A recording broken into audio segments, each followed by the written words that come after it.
can't read certain cards. We'll do some things first. We discuss homework. Chancellor, it's nice to see you. Good to be here. A long journey.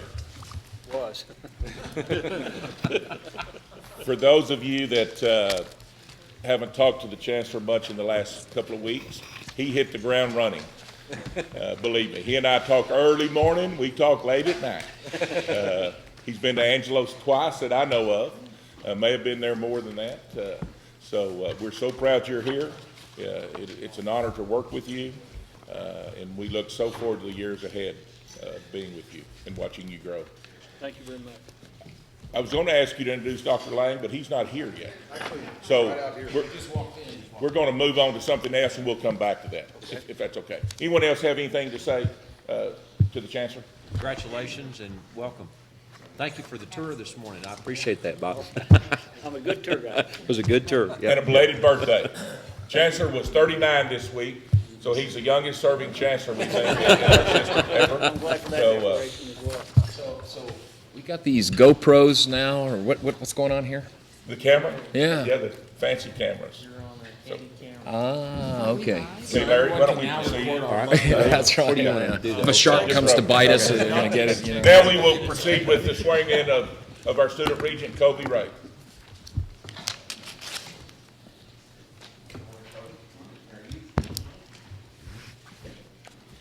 Kobe, if you would raise your right hand and repeat after me.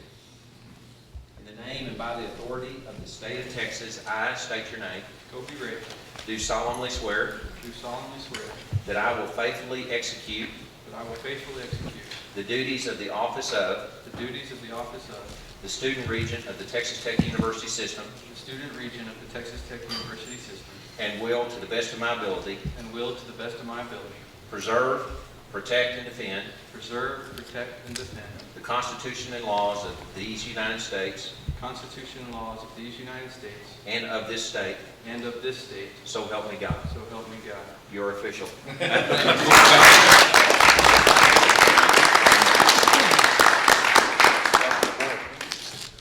Kobe, if you'd like to say a few things, or if you have any people out in the audience to introduce. Well, I certainly have to start introduce my wife. Morgan is here, and our 4-month-old. Stand up, Morgan.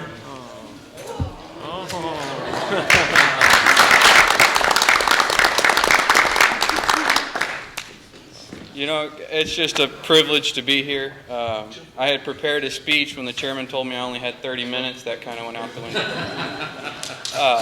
But look, this is a pivotal time in Texas Tech's story. There's been so many great things going on in the past. There's so many great things to look forward to.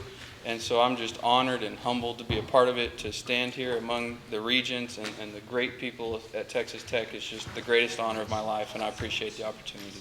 So thank you very much. Mr. Chairman, I know his grandfather, and I will tell you, he gets his looks from his grandmother. That's good. Chancellor? Mr. Chairman, I'm proud to present to you the newest member of the Texas Tech University System team, Rick Lang. Dr. Rick Lang is the founding president of the Texas Tech University Health Science Center at El Paso. He'll also serve as the new dean for the Paul L. Foster School of Medicine in El Paso. This is a great time for Texas Tech University, and you know this person because you've interviewed him. I've met with him, and he brings so much excitement to the new opportunities we have in this system for the Health Science Center in El Paso. Dr. Lang was previous Vice Chairman of Medicine and Director of Educational Programs at the University of Texas Health Science Center in San Antonio. He's a tenured professor at UTHSC in San Antonio and Johns Hopkins Medical School in Baltimore.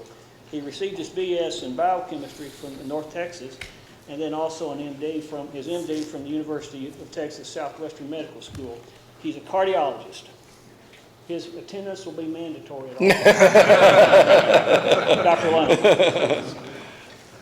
Welcome.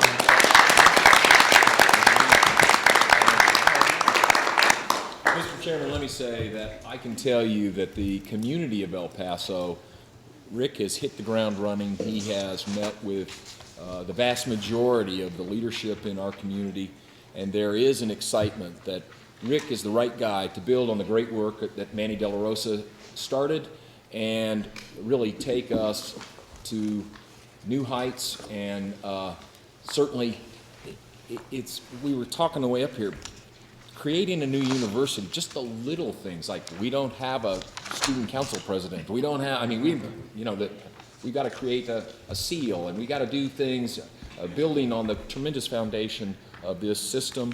But you're creating another university from scratch, and just all the little things that pops up. So there's going to be a lot of people pedaling very hard for years as this opportunity for our system presents itself and fully develops. So Rick, you're the guy, and we appreciate you. Thank you very much. Welcome. Dr. Lang, please. I just, if there's one thing I'm good at, is holding on to coattails of people that have gone before me.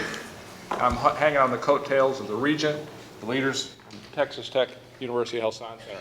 I'm excited to be a part of the team. Now, you were the newest member, Kobe, till they just announced me. That's right. Okay. I appreciate it. It is a unique opportunity, and it's a unique privilege. And I just want to thank you guys for extending me the offer to be a part of the family and to be the inaugural president of the Texas Tech University Health Science Center in El Paso. Thank you very much. We're glad you're here. Okay, we'll move into the car now. Chairman Steinmetz. The meeting of the Board of Trustees for the Carr Foundation is now called to order. First order of business is an approval of the minutes. Is there a motion to approve the minutes of the Carr Foundation meeting held on May 15, 2014? Motion to approve. Second. Hearing a motion and a second, all those in favor say aye. Aye. Those opposed? The motion passes. Mrs. Wright, will you please present item number 2?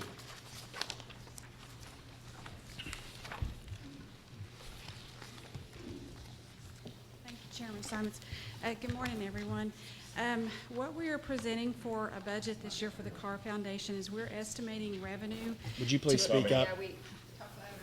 Tommy, Am I on? sounds like the microphone. Mic's not working. Is it on? Okay. What we're proposing this year for FY15 is that we're estimating revenue at $7.4 million for the what can be spent for the foundation expenses plus the Carr scholarship. We're splitting that up. $551,000 will be spent for running the foundation, including any audit services, and then Carr scholarships will be awarded up to $6.5 million. We do have a little bit going into fund balance. The fund balance had gotten where we didn't have enough cash to actually make the fall awards. So we are proposing a little bit of that money go into the fund balance for this next year. This chart that they have in front of you shows historically where the fund balance has been and the scholarships have been awarded, and then going forward where we anticipate that it will grow to. Could you put that in perspective for us? Because, I just think that we need perspective in terms of, it looks like we're way outspending on the scholarships, whereas I think all of us know that that's not true. So could you explain fund balance? The fund balance that we keep at the university is just any money that was to be used for scholarships or for the expenses of the Carr Foundation, and then is kept as reserves at the university. What we'd like to have, that blue line that shows that it was more than we were spending and then it dropped down to almost where we had zero. That's what we try to keep on hand, because the income comes in quarterly, but the scholarships themselves are awarded in August. We need to have a reserve or a fund balance on hand to actually disperse the fall awards each August. So that's the purpose of a fund balance. That's not the principle of the endowment. That's just the reserve that's on hand at ASU to make the fall disbursement awards. Angie, I'm following that question. Is that stating then that we're about 2 to 3 million is what our fund balance is now today? Yes, Is that right? Am Yes, I sir. reading that right? Okay. And they've done a really good job of getting that back in line. And Candace, if you would here in a moment, talk about the audit that's in progress. I think that'll also assist Regent Walker in answering his question or clarifying what he'd like to have addressed. Thank you. Any other questions? Thank you, Mrs. Wright. Appreciate your leadership. Are there any further questions or comments? Do I hear a motion to approve the 2015 Carr Scholarship Foundation budget as presented? Second. Motion and a second. All those in favor say aye. Aye. Those opposed? The motion passes. Dr. Flores, please present item number 3. Good morning.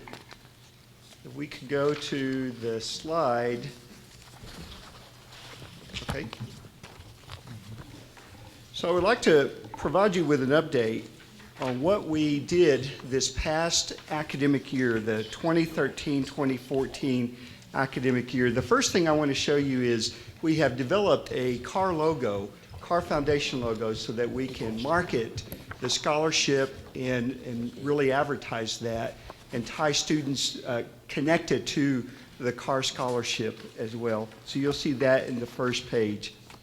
The next slide will show our fall to spring retention rate, which actually increased by 3.55%. And this is of the freshmen that came in. So the class of 2017, they retained by 3.55% percentages better than the class of 2016. So we're very proud of that as well. Remember that this is the class that came in under the new matrix.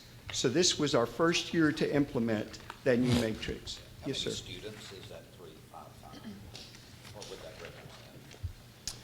represent? I believe that the total number of students, this year I know that we have 595 students that are coming in the new class. So in that freshman class, I'm not sure with the number, but it's somewhere between 400 and 500, and I can certainly get that information. The next slide will show the total CAR awards.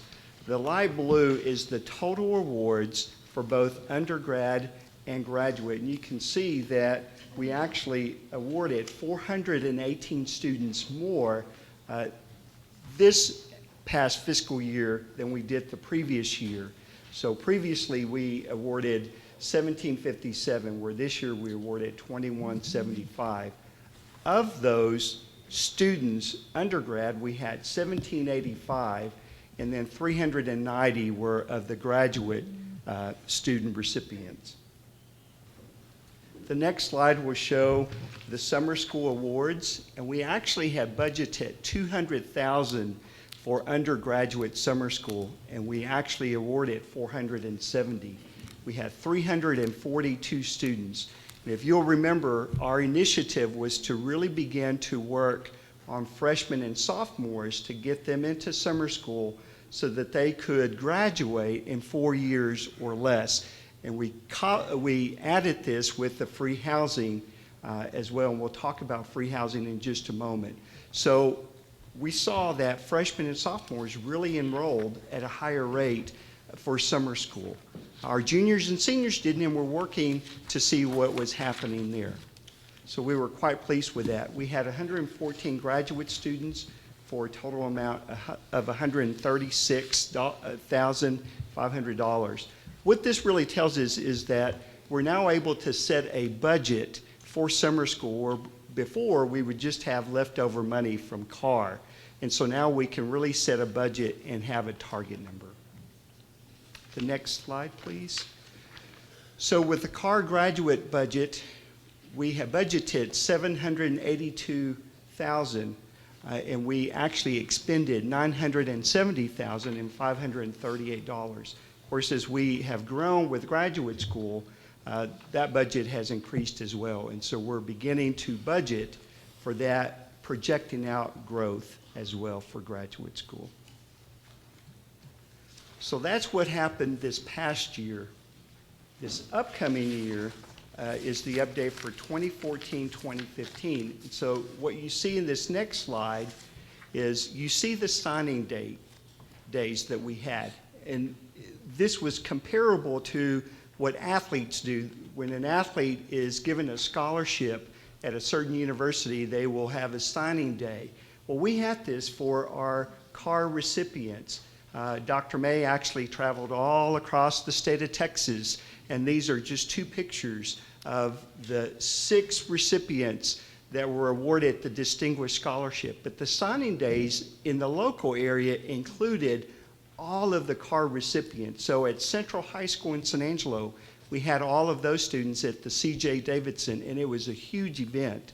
So of the 19 high schools that participated, we had 281 students that were offered a car. 191 students from those 19 high schools have either registered or enrolled for summer or fall classes. So we were very, very pleased with that event. It was also a part of the I Chose ASU month, the month of April. So all the signings were done in April? Yes, sir. Yes. Yep. So then going on to the Car Basic, which will be the second year that we implement, you can see that we had 22 students that qualified for the Car Distinguished Scholarship compared to 7 students last year. So the word is out. Our car recruiter and our admission counselors are doing a phenomenal job of getting the information out relative to car. We interviewed all 22. 6 were selected, and 5 elected to come to Angelo State University. 1 is going to a university outside of the state of Texas. And so we're sure that we'll probably be offering that student a transfer scholarship in the near future. Dr. Can I ask you a question on that? You interviewed 22, they assumed they were all qualified. Yes, sir. For the car distinguished. For example, in that thesis where you offer 6, 1 declines, do you go back and look at the others that were interviewed to see if there's another in that group that we might want to target to attend ASU? Actually, what we did, and that's an excellent question, you'll see the next category is the Car Excellence plus a Car Presidential. Dr. May and I were calling the students, actually Dr. May was calling the students that were awarded the scholarship, and I was calling the students that did not receive the distinguished. But he and I made the decision that we were going to award those students that did not receive the distinguished an additional amount above the excellence because they did meet the qualification. So the remaining 16 students were offered something above the excellence. And so as I was calling those students, they were ecstatic. You would have thought that they received the distinguished car scholarship. So that really did help us. And in that way, we didn't have to wait to see who accepted and who didn't. We were able to offer them something else. And that slide implies that they accepted and are attending ASU.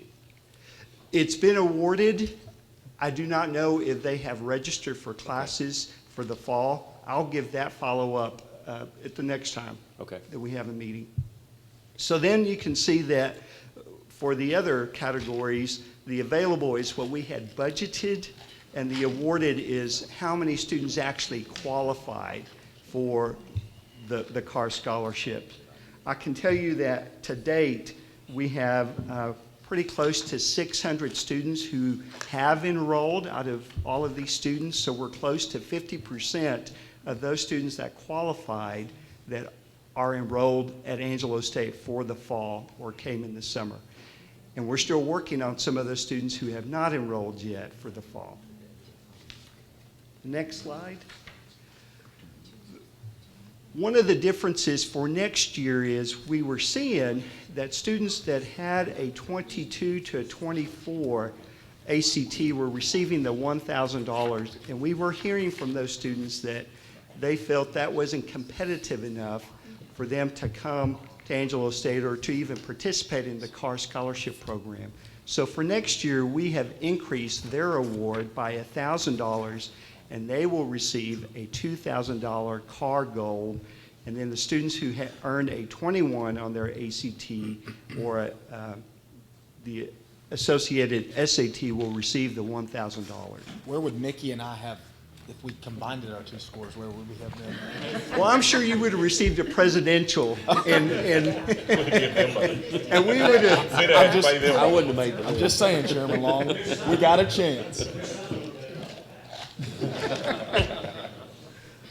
The next slide will show the implementation of the new car transfer, because we also wanted to work with transfer students. And the car presidential is something that will be new for this coming year.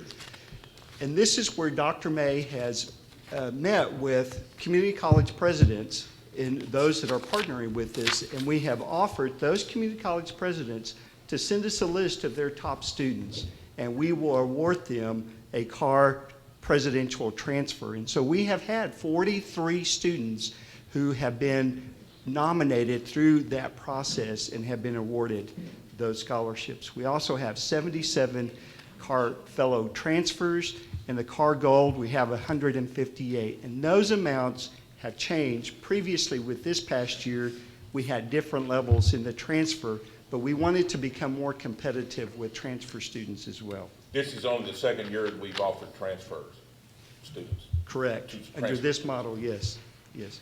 So the next slide will show the implementation of the car earn-in, and this is one that we are very, very excited.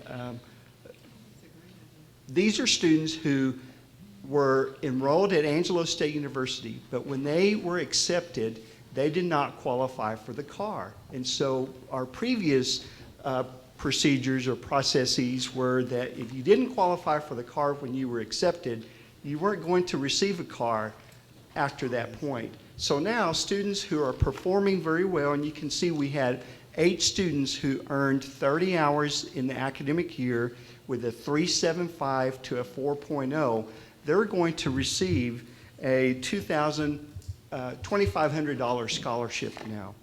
The next level is those students that had a 3.5 to a 3.79, they're the car academic. The car gold are those students with a 3.25 to a 3.49, and then the car blue are those students with a 3.0 to a 3.2. And this has gone over very well with the parents during freshman orientation, because they know that if their son or daughter did not receive a car, they just need to ensure that they enroll in 30 hours in the academic year. So now we're using our parents as our advising agents to say, you enroll in 15 hours each semester or more, and you complete your semester with this GPA, and they know that we will award those scholarships without applications required. The next slide is the car graduate scholarship, just new awards that we're awarding this past year, and this is as of the time that we prepared the slide. Of course, these numbers change daily as we get closer to the beginning of the semester.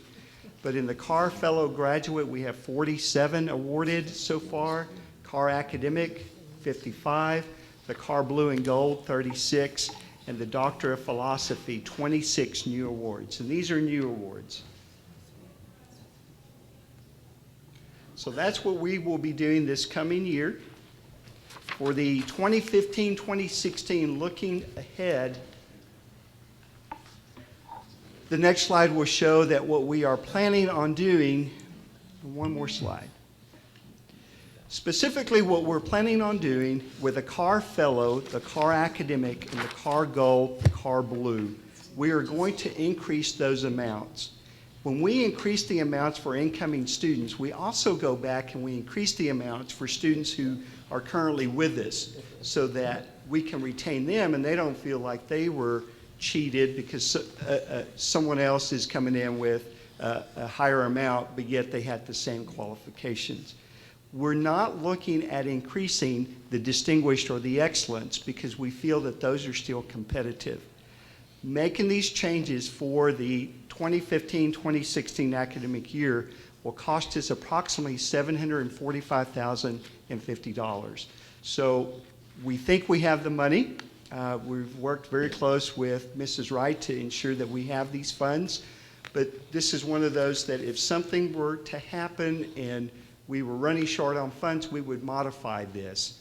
But at this point, this is what we're going to be advertising as we begin recruiting in the next month. The next slide would also show that we are looking at a Earn Up program. So those are students who come in at a certain level with the car. If they perform well, we are working on the logistics of how can we increase their scholarship, again, so that we can retain them at a higher level. However, with what we're doing with the summer, every student who is a car recipient and meets eligibility If they take summer school, they can receive up to an additional $1,000 each summer term. So that's an additional $2,000 on top of what they've already received for the academic year. And we're really pushing that as well. Another item that we're looking at is the summer housing. So as you know, we have been providing free summer housing. The freshmen and the sophomores, this worked very well. With the juniors and the seniors, not quite so well.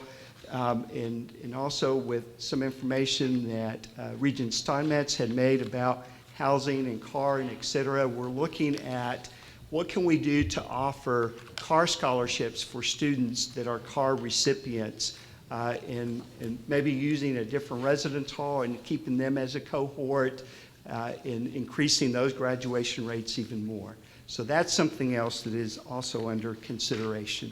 And then the last slide will show that we're absolutely always looking at retention rates and graduation rates. Everything that we do is moving us in the direction to increase graduation rates, not only among car recipients, but also of all of our students at Angelo State. And that's my update. You're not doing the earn in, or whatever, earn up, earn in? We're not doing that yet. Not yet. Okay, earn up, okay. Right, okay.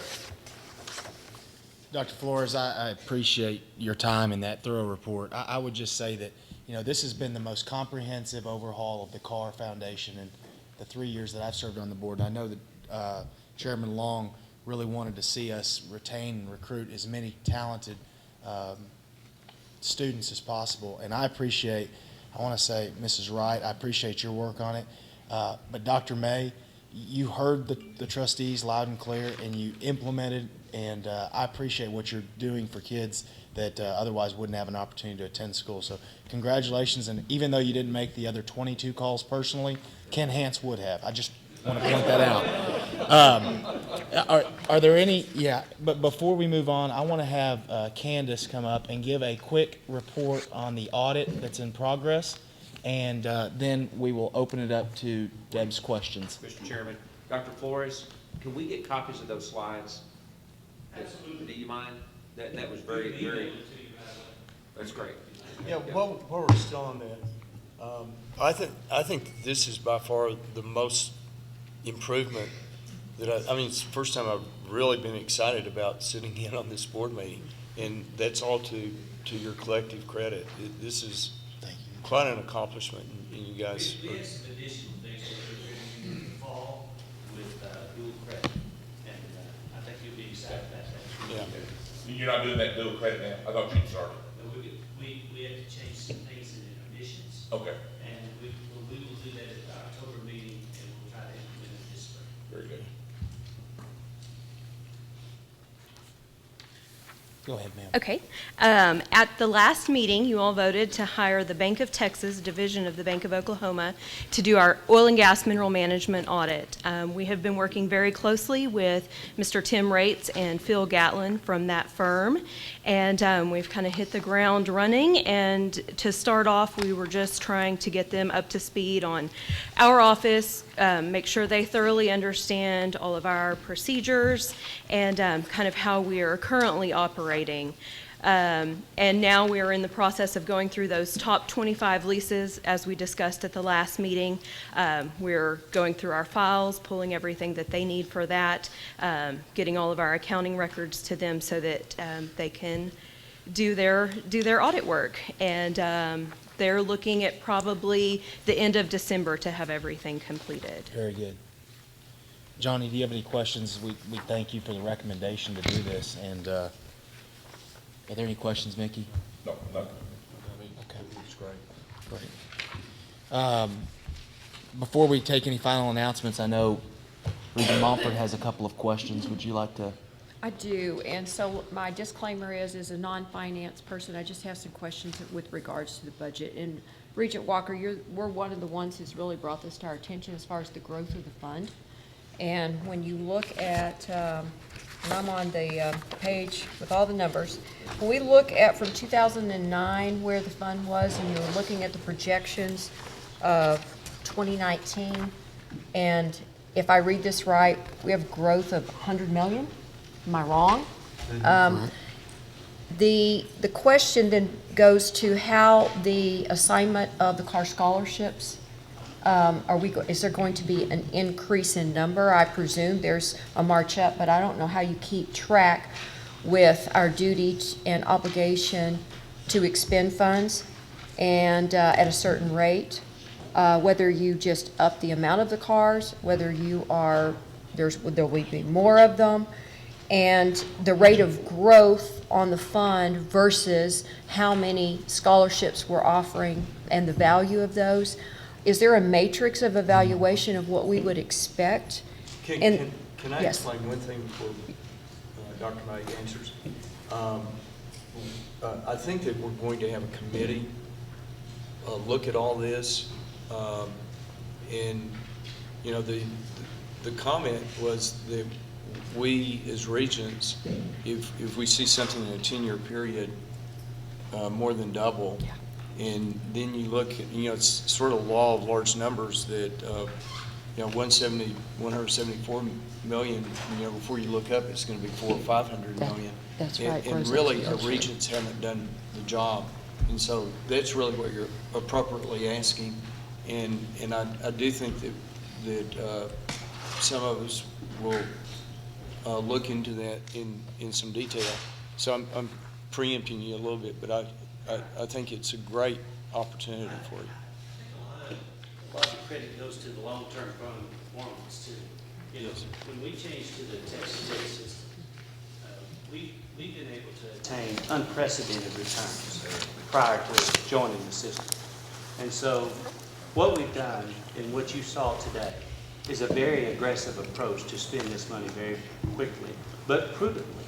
We're trying to be smart about it. We're going after the high students, as well as students that we know will be retained at a higher level and have a good retention rate. And I think the report we're going to give you in October is going to be, it's going to be a monumental shift for our institution that you're going to be able to see. And I can tell you that we're very aggressive, and the addition that I'm going to bring in October too is going to be even more aggressive. But the fund balance that we have down there, it is just a fund balance that we keep. That will start to level off because our spending is going to continue to climb as we increase enrollment.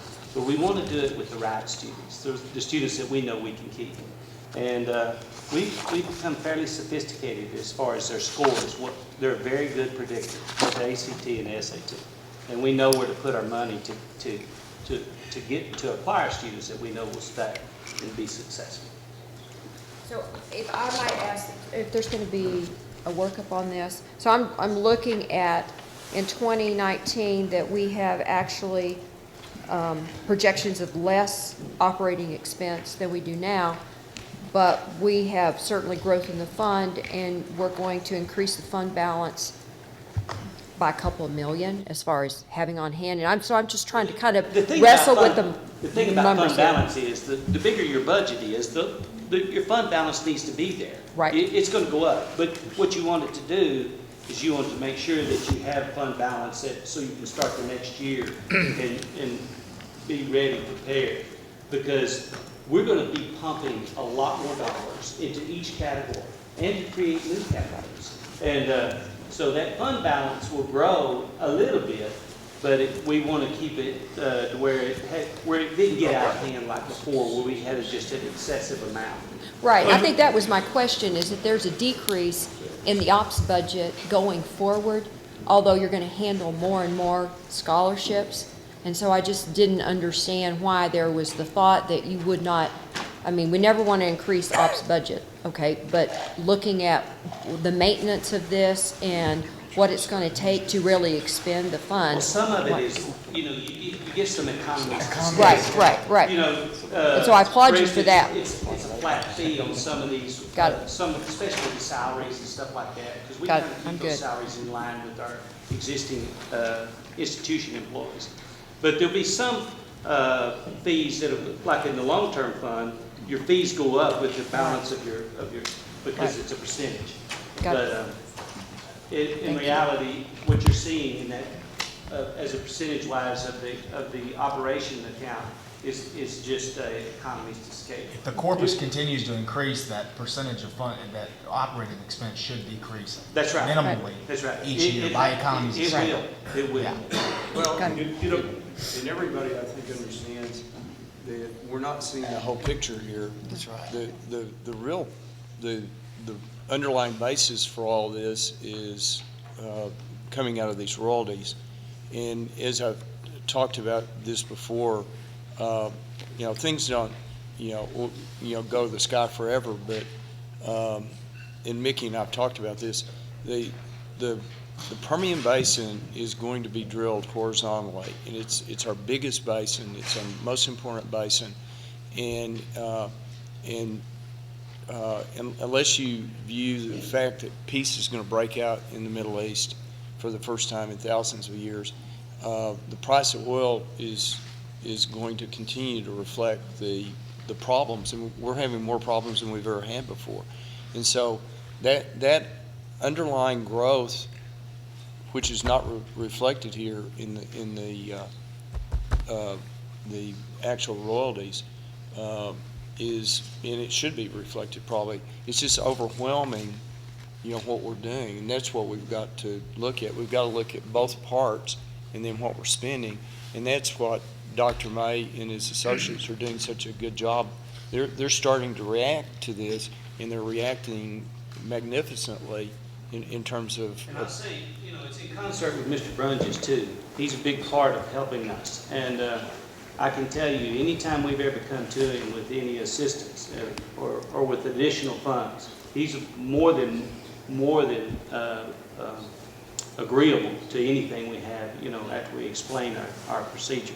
So, as I told you about this projected new strategy we have for this coming fall, or with dual credit, Mr. Brunges, we visited with him already a little bit about that. He's completely on board, so. Mr. Rogers, do you have a comment?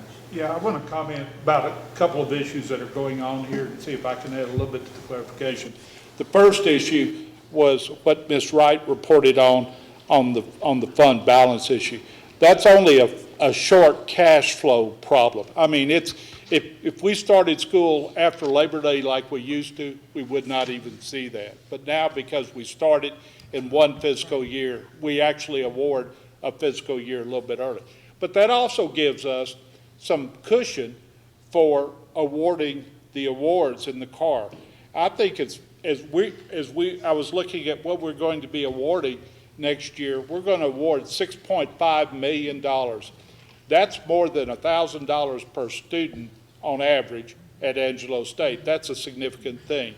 When we've set the budgets for the Carr Foundation, since we've been involved with it since September of 2007, we've never exceeded the award budget. So that gives me, I would like to see us exceed it 1 year. And at least I know then we pushed it hard enough. And we actually have some fund balance that could provide us a cushion if we over-award 1 year, and then we can adjust backwards. I think we ought to push the awards right up to the boundary of what we set as a budget and then go forward.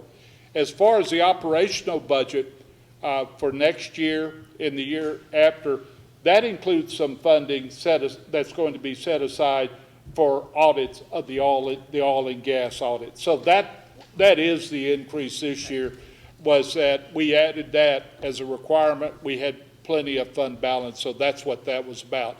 But, I agree with Dr. May. Dr. May's has gotten me excited, even with my age, but he's gotten me excited once again about pushing the car out there and making it work to help Angelo State. And it's really a great, great time to be associated with the Carr Foundation. Miss Wright, Dr. Flores, we're all pushing. So I'm really excited about this program. Since this is a live. You said excited 4 times. Yeah. Chairman Long, there were two things that That's Dr. the most May, I've that used Dr. it May in a long promised. time, Mr. Andrews. Remember in the interviews, there were two things that he promised. It was to overhaul the Carr Foundation and close Johnson Street. So, hey, this is a live feed. Okay. So I think in Let me ask a question. I know we briefly talked about, have we looked at monetizing that royalty asset? I think it'd be a major mistake. Okay, I mean, You know, people do that for near-term type situations, and we could get a lot of money for it. But this is the thing that you have an infinite return. You put up no operating costs, you put up no capital costs. So in the outlook for growth is enormous. So yes, you know, somebody would pay us a PV4 for it, PV5, but we can't reinvest it in anything that offers this kind of return. And this audit's going to help us at least understand some valuations, and I think that's where we were going. Candace, are you still signing division orders? Are we still seeing a number of division orders come through? New drills? Yes, we are, and actually Dr. May signs those. We do all of the research and the work on those, and then we send that to Dr. May for his We're signature. still seeing those coming through? He does 2 for ASU and 1 for him. Yeah. This is the Huey Long.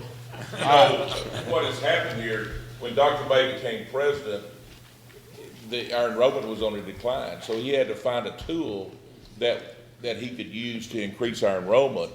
So it's a dual thing happening here. We're increasing enrollment, plus we're awarding, we will push the envelope on the awards. You know what Jim said, you will get there.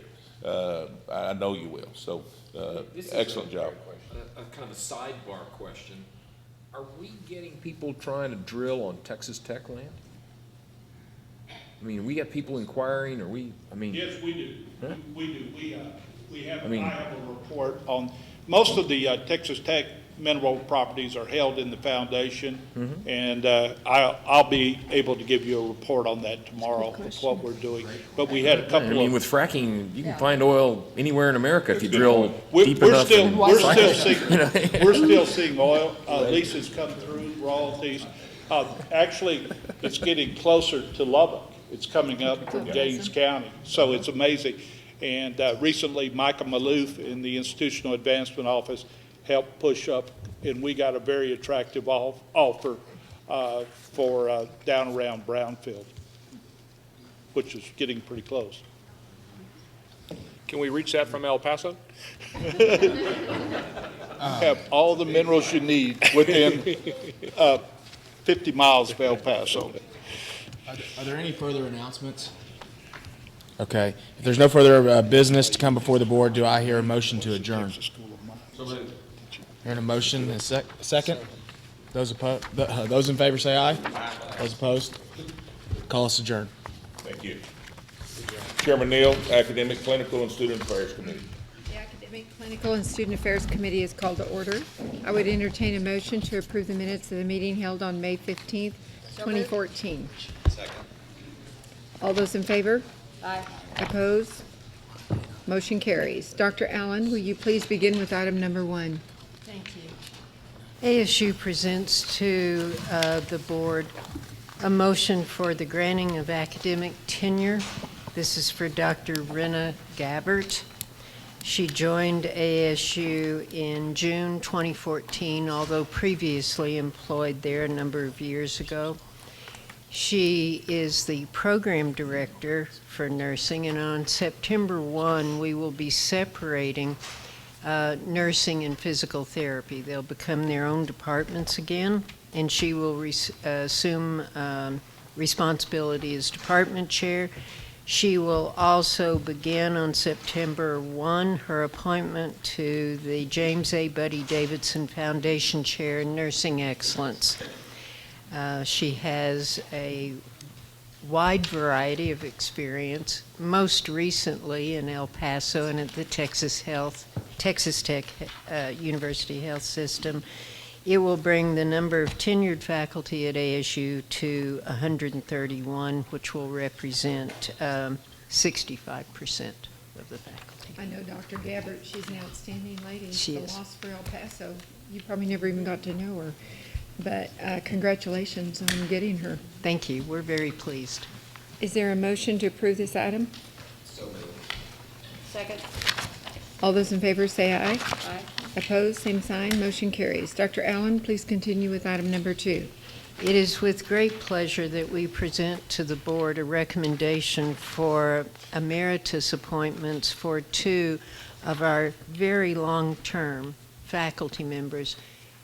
The first is Dr. Gil Engdahl, been at Angelo State for 37 years, retired on May 31st of 2013. His list of accomplishments truly pale in comparison to the brief paragraph I was able to provide.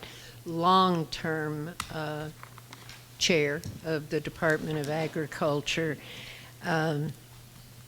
collaborative research efforts, the MIR Center, and the second faculty member is Dr. Terry Maxwell. Interestingly, Dr. Maxwell and Dr. Engdahl arrived at Angelo State the same year. Dr. Maxwell retired this May 31st. He was a department chair for the Department of Biology a number of years back. He was instrumental in growing that department. He has been awarded for his teaching. He is recognized around the state. Both individuals served Angelo State University very well, highly respected, and are losses to the university because they decided to retire. So we recommend them highly for this honor. Are there any questions or comments? Is there a motion to approve? So moved. All those in favor say aye. Aye. Opposed, say no. Thank you. Motion carries. Dr. Flores, please present item number 3. Thank you, Dr. Allen. Thank you, Madam Chair. I seek approval for the revisions to the International Undergraduate Student Admission Policy, specifically the changes that we are proposing. First is the inclusion of the Director of Admissions to be included in the OP.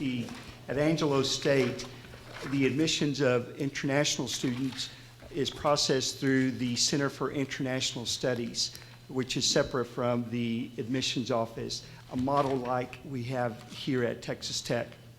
So to include the Director of Admissions would just allow for additional collaboration and projection of numbers. Additionally, we are looking to exclude the required ACT or SAT scores because in fact students will be required to have a certain score on the TOEFL, which will allow us to know if they have the necessary skills to perform in the classroom, relative English proficiency. Then we're also looking to expand the role of the Center for International Studies relative all international recruiting and et cetera. So this would just allow for the Center for International Studies to take a lead role relative any programs related to international study or international students. Are there any questions? Is there a motion to approve? Motion to approve. Second. All those in favor say aye. Aye. Opposed, same sign. Thank you, Dr. Flores. Dr. Skuvenak, please present item number 4.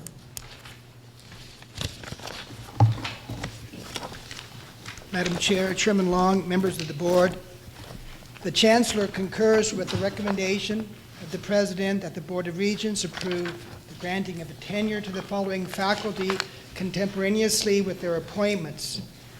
David Becker will be a professor in the School of Music in the College of Visual and Performing Arts. Currently, he has been a visiting professor at Texas Tech and the interim director of orchestral studies in the School of Music. He was a tenured professor at Lawrence University Conservatory of Music in Wisconsin. Warren Conway will be appointed as a professor and the Bricker Chair in the Department of Natural Resources in the College of Agricultural Sciences and Natural Resources. He was previously a tenured professor at Stephen F. Austin. Fred Yitzhak will be appointed as a professor in the area of management and will fill the Trinity Endowed Professorship in the Rawls College of Business. He was previously a tenured professor at the Whitman School of Management, Syracuse University. Benjamin Owen will be appointed as a professor in the Department of Physics and Arts and Sciences. He was previously a tenured professor at Penn State University. And Paul Sylvester will be a professor in the Department of Geosciences and Arts and Sciences and will fill the Beverly P.V. House chair. He was previously a tenured professor in the Department of Earth Sciences at Memorial University in Newfoundland. These faculty members have been judged as worthy of tenure by the appropriate faculty committees and the administrative personnel, and all the policies in the tenure promotion policy have been carefully followed. Are there any questions or comments? All those in favor say aye. Opposed, say no. Motion carries. Please continue with item number 5. Madam Chair, this item concerns the approval of a Bachelor of Science in Early Child Care in the College of Human Sciences.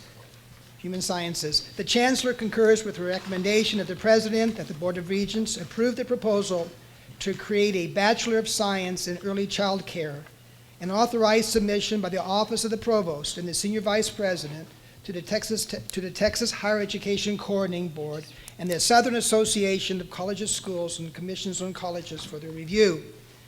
The proposed degree will be offered via distance and is part of the Great Plains Interactive Distance Education Alliance.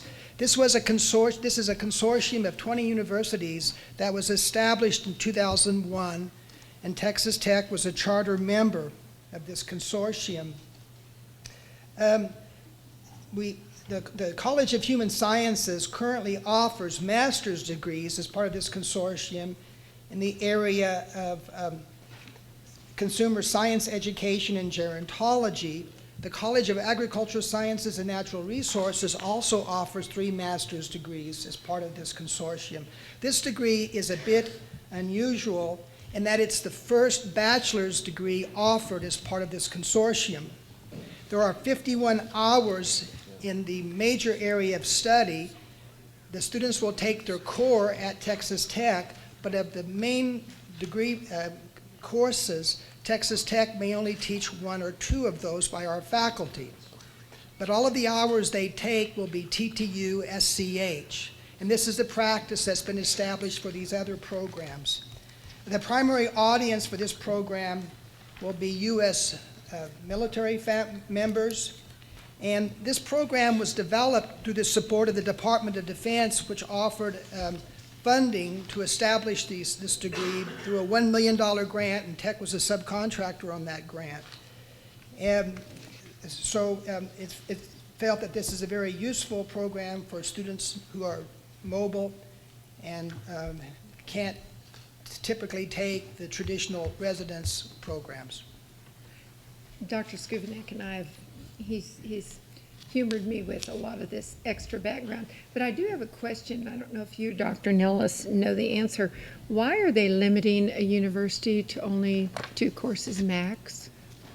I'm sorry, Regent Neal, if you recall last time I appeared, I just got hearing aids. And you know what I did today? I forgot them at home. And I called Pam and said, get those things over here. Oh, she's got them.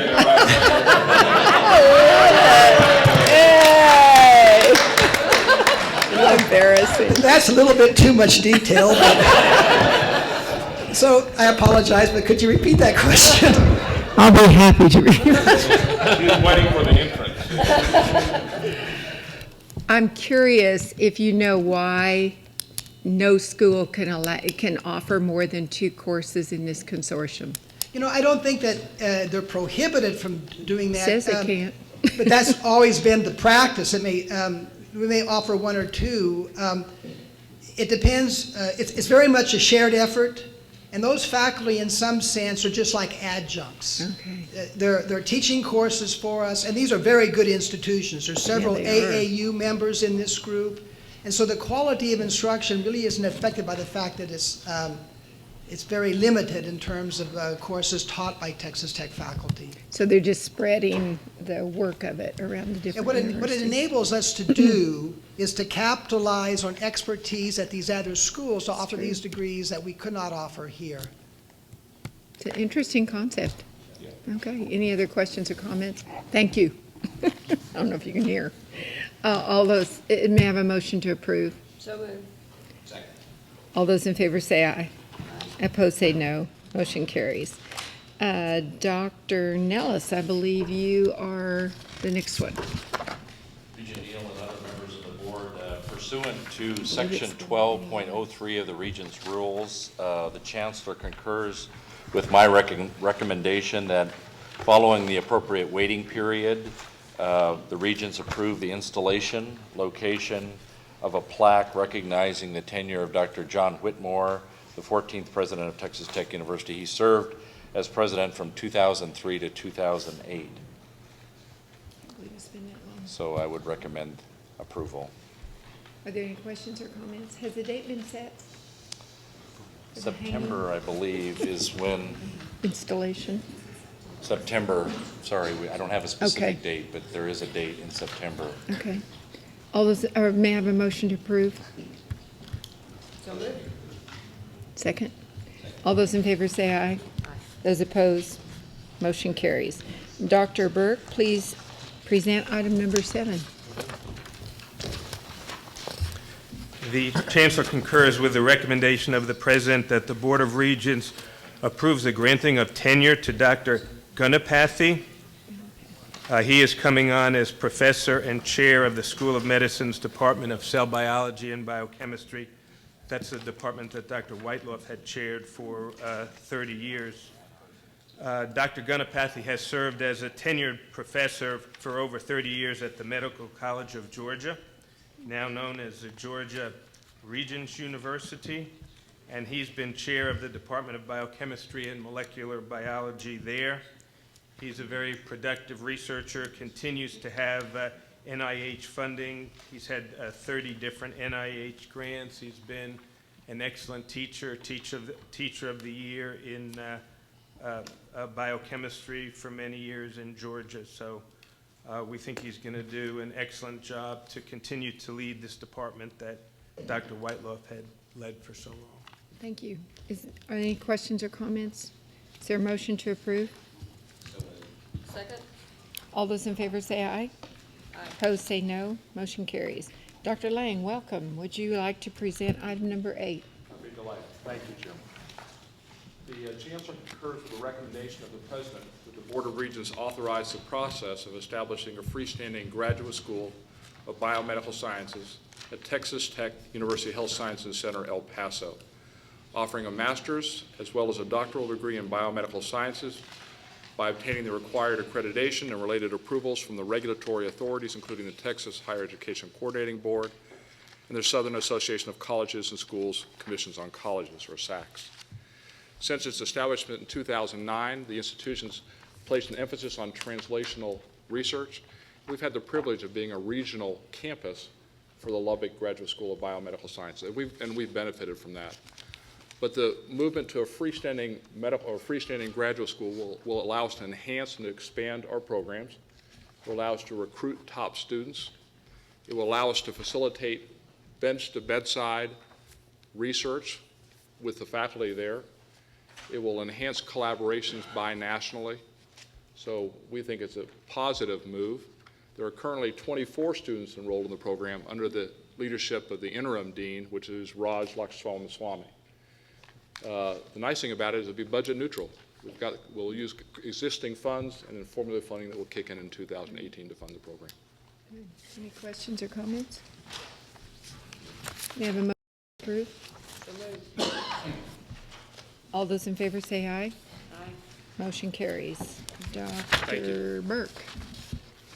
The Chancellor concurs with the recommendation of the President that the Board of Regents approve the revisions of the Texas Tech Tenure and Promotions Policy.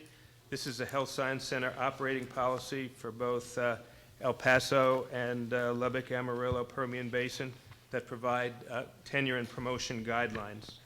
This policy goes from a Regents rules policy to an institutional operating policy. The revisions include notation that the review process was completed by the presidents and the deans of the Health Science Center. It clarifies faculty responsibility for maintaining licenses and certification. A physician that loses his license can lose his reappointment with the school.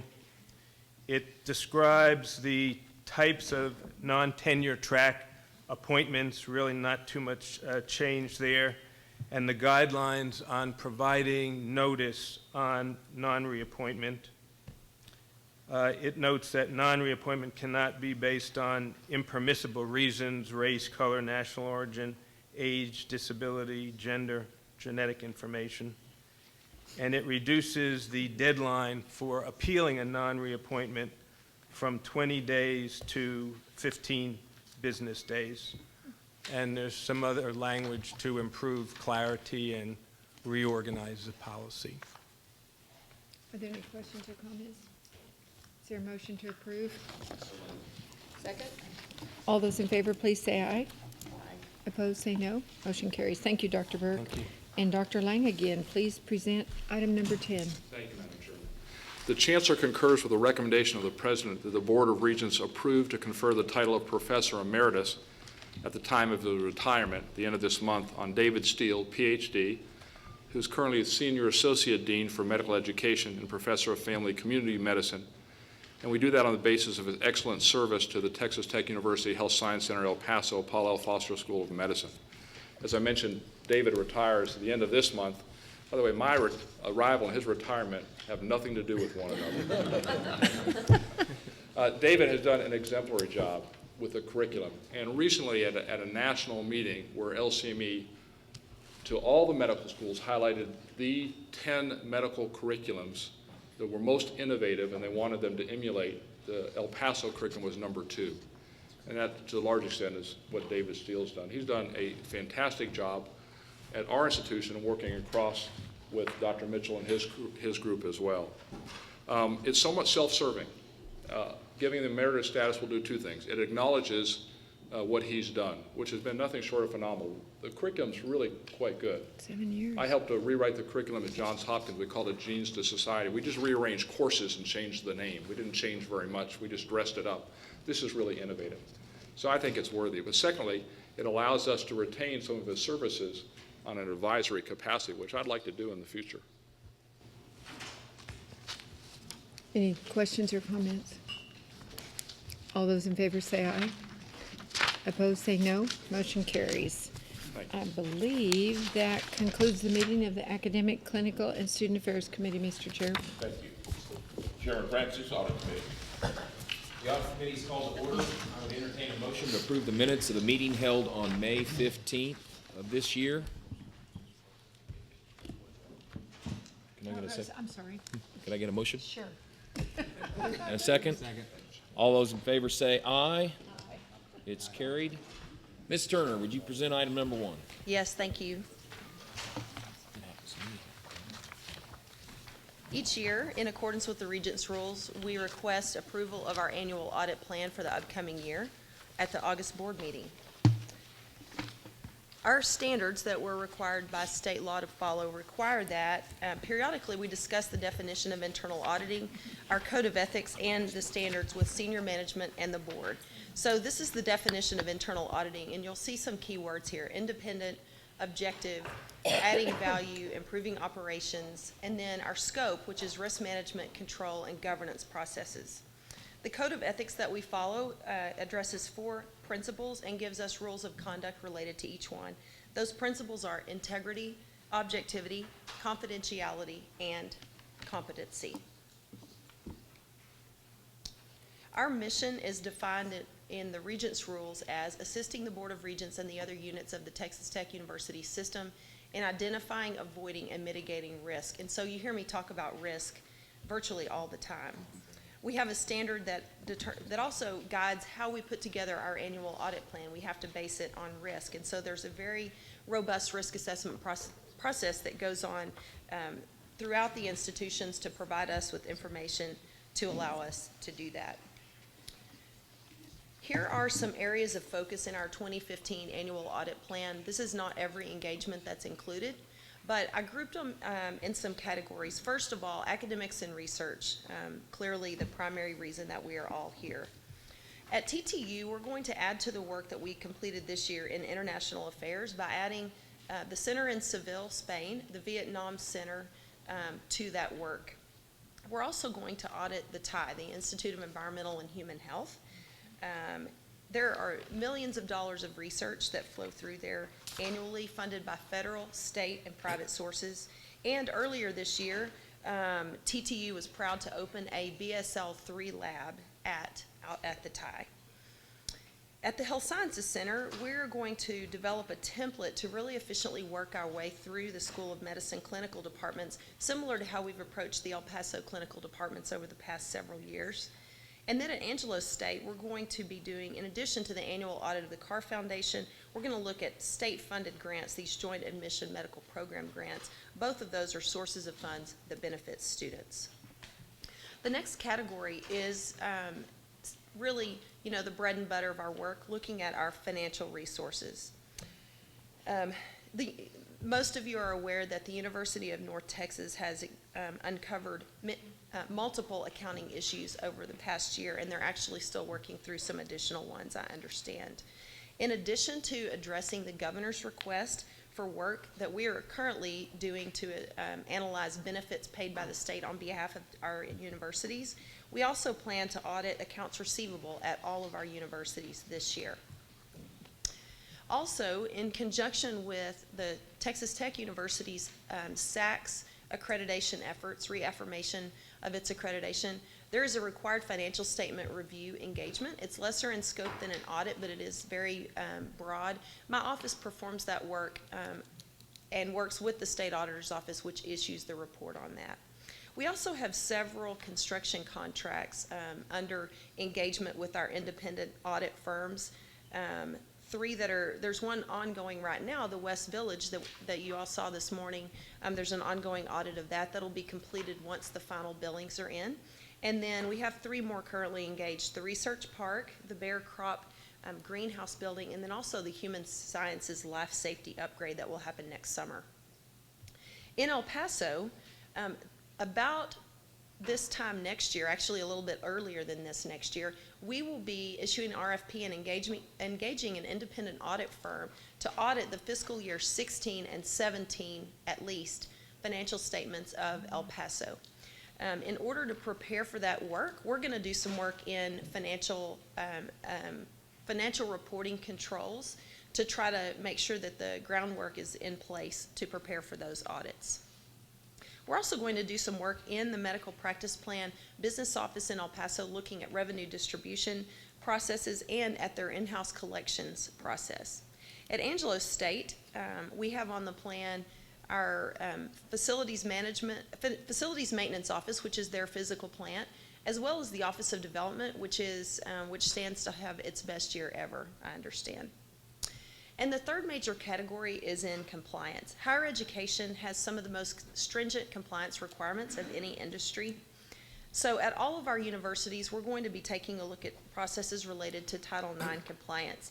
Title IX formerly meant having enough women's sports to be legal, to have equity between men's and women's. But now the definition and the requirements are greatly expanded by the U.S. Department of Education.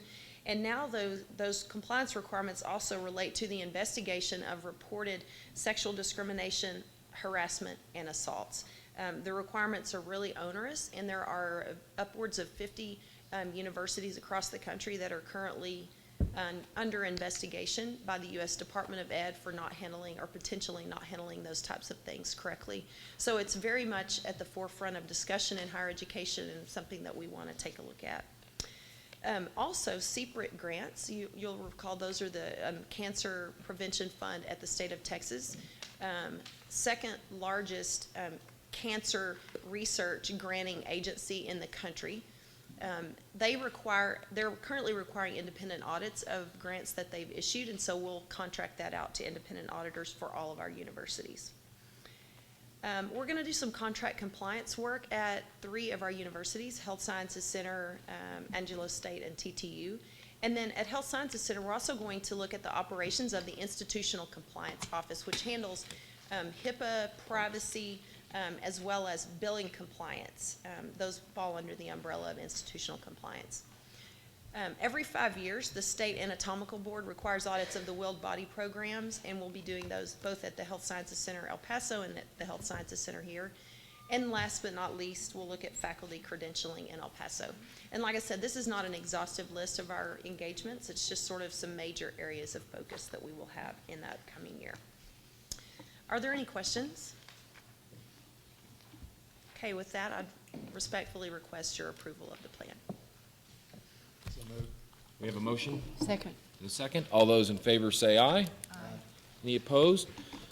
You know, I asked him to kind of give you an enhanced version in light of what has taken place at UNT, because in many ways that is a failure of the internal audit department, which is a key component of this body. And I want to make sure that everyone understands what we're doing. Please, I encourage you, call Kim direct if you have any questions about what's taking place, so that all of us feel very, very comfortable that there is a group here, because it begins with a good tone at the top. As she mentioned, she's going to get down and spend some enhanced time in El Paso as we attempt to really create and reaffirm best practices as this new university starts off and they're going to begin to staff. And we want to create the right tone at the top there.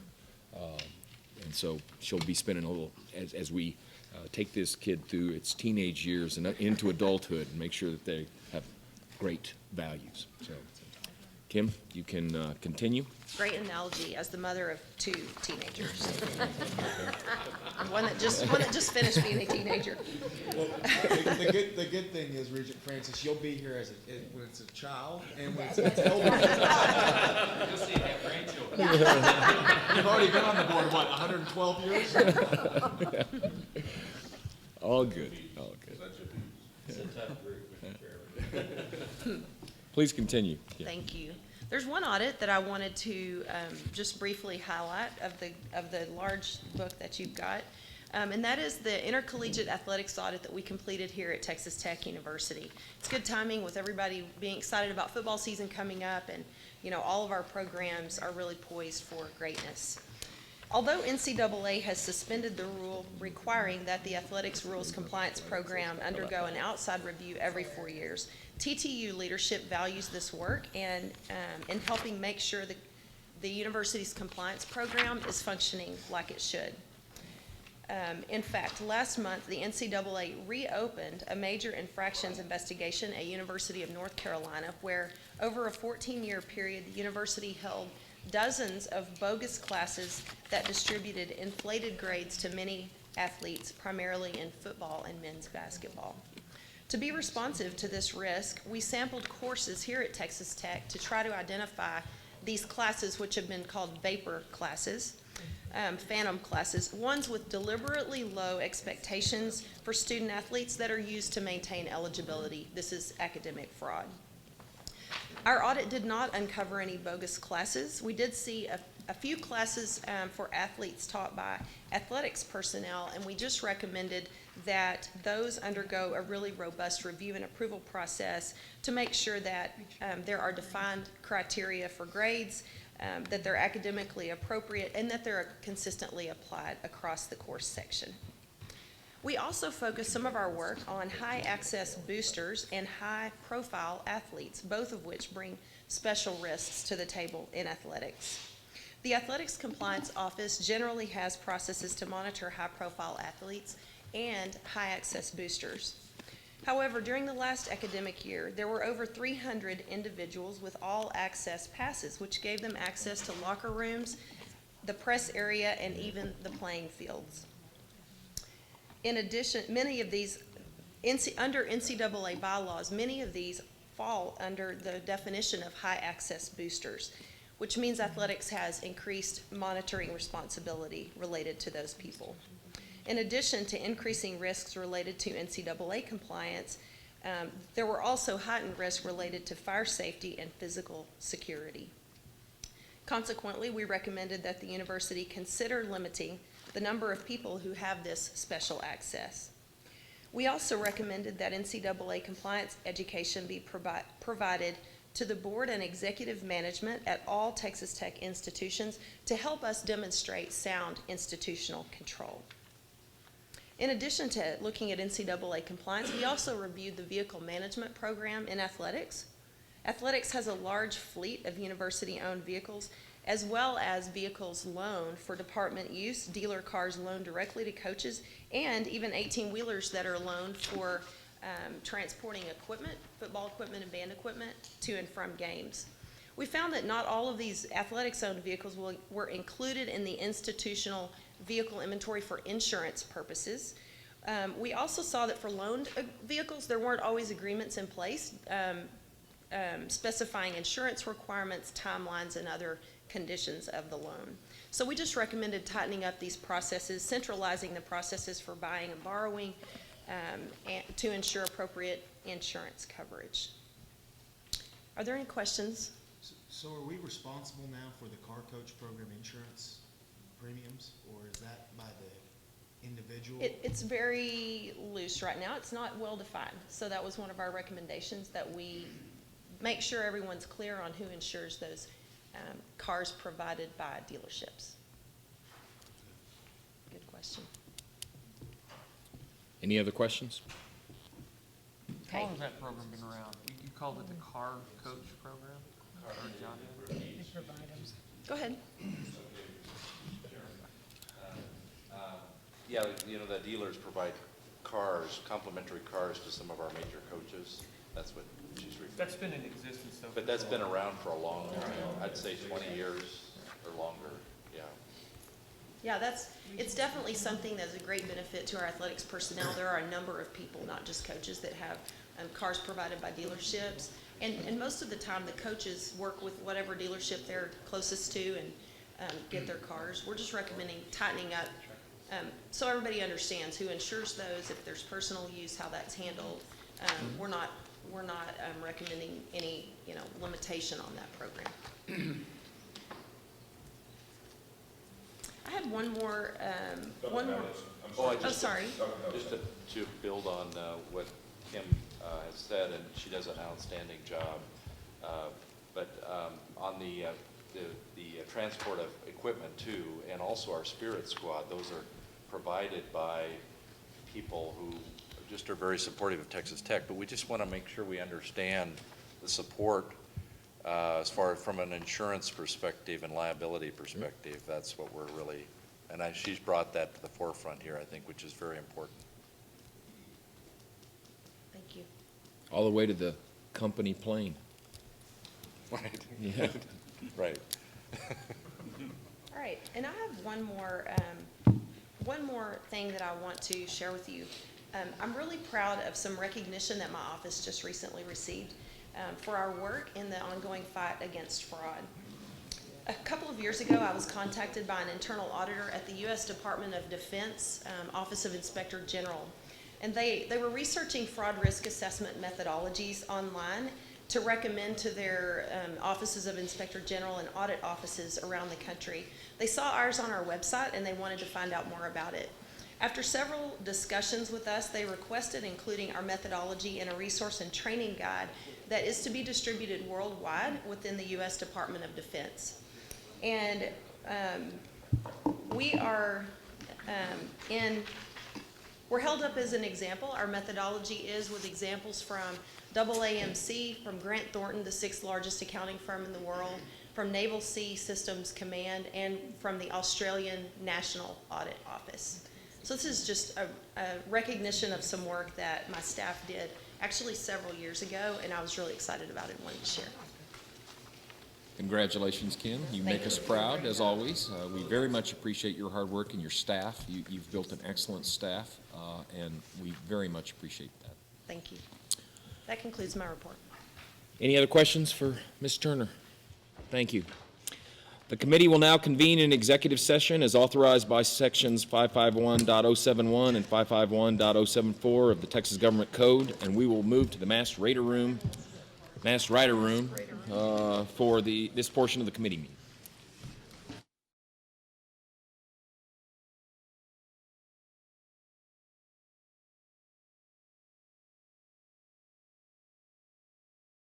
Here those kind of things. So they're working on that now. And then the deferred plan and adaptation is just part of their fiscal plan, which you probably have seen in the fiscal review as well. At the bottom right of the page, what you're seeing ASU here, the trend in terms of their percentage value or ranking has gone down, meaning it's improved from 2012. At Texas Tech University, acknowledging the Campus Condition Index report submission to the THECB, it's pretty flat. These are very, very small numbers, but pretty flat. They do a really good job at keeping it as best they can with overall deferred plan and adaptation. And then with the Texas Tech University Health Science Center, point of clarification, this report was wrapped up and rolled up prior to the El Paso going online as their own institution. So everything's bundled into one. And their deferred plan and adaptation, you've probably seen those numbers before. That's up a little bit because they're being pretty aggressive about taking care of some of the building needs that they have today. So this is an acknowledgement for your review, and any questions for that we can discuss as needed. Yes, sir. Michael, one more. Okay, what causes those numbers to move up or down from one year to the next? Is it a ratio of the prior year's numbers versus the next year's numbers? Yeah, at the bottom of the actual board item, it's based on institutional data that's reported, the Educational General Campus Condition Index, and the ratio of critical deferred maintenance for education and general spaces to Educational General Campus Condition Index value. For ASU was 0, and the institution-wide campus condition index. So it's a ratio of all these put together in terms of their investment plan. Okay. We obviously score very well, so. Yes, sir. Any other questions on this item? Is there a motion to approve, and I guess this would be to acknowledge and approve the report? Is that correct? It's just to acknowledge. To acknowledge the Yes. report. Is there a motion to The data acknowledge? is the data, but Right. now that you're the governing, you get to see it before it's released out and make sure that you're knowledgeable of that as a board. So, thank you. Thank you. Any other discussion? If none, all in favor? Any opposed? Motion carries. Michael, if you'll please continue with item 3. Item 3 is to approve Phase 2 and a budget increase to the Campus Beautification Initiative. A little clarity. Phase 1 is what's going on with the Broadway entry and the West Library Mall, i.e. the Dairy Barn Pavilion area. This project really reflects a donor, one of our donors' vision, along with President Nellis's support, to convert what has been on the agenda or on the planning docket for quite a while to enhance our recreational space, which really ties well into our master plan, which I'll talk about here in a little bit in regards to one of the principles of enhancing the student environment. So what the key goals here are landscape enhancement around the entire 40-acre, it's roughly 40-acre site around the Robert H. E. Walt Rec Center. And by the way, north is to the right on this page, not up. Landscaping, athletic zones, which is a CrossFit area, some structural work, small gazebo, and a barbecue pit, and with some seating, which matches the existing one by the gazebo there today. The biggest thing here that's exciting, right now the jogging track is located on the perimeter of the entire area, the 40 acres, other than in front of the Robert H. E. Walt Rec Center. The issue right here, around the rec center, there's a problem because as kids or students or any jogger runs through this zone here, it's dangerous with traffic. So we're trying to create an outboard, or take an outboard track and move it inboard to a more safe environment. It'll be an asphalt paved track. Along these areas where you see these circles here with the 6-foot or 6-foot mounds, we'll actually have some terrain to run up and down for all the cross runners, as well as a flat choice as well. Trees added all the way through, so everything on the track, instead of running by the street, you're running through the rec center park. So the whole idea is to create a park environment more conducive for student life.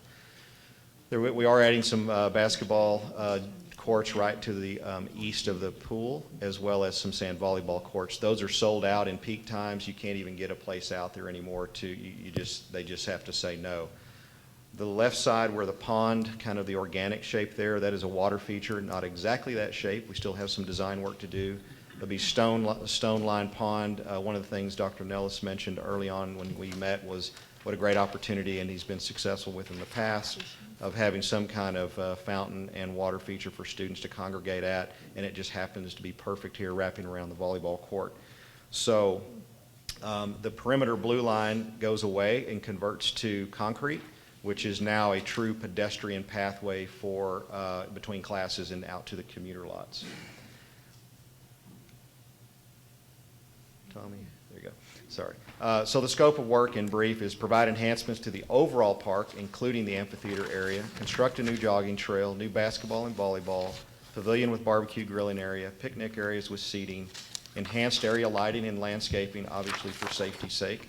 And then the pond, one of the caveats there was it needed to maintain constant level aerated, make sure it didn't grow moss, et cetera, and as well as install a new water well just dedicated to that function.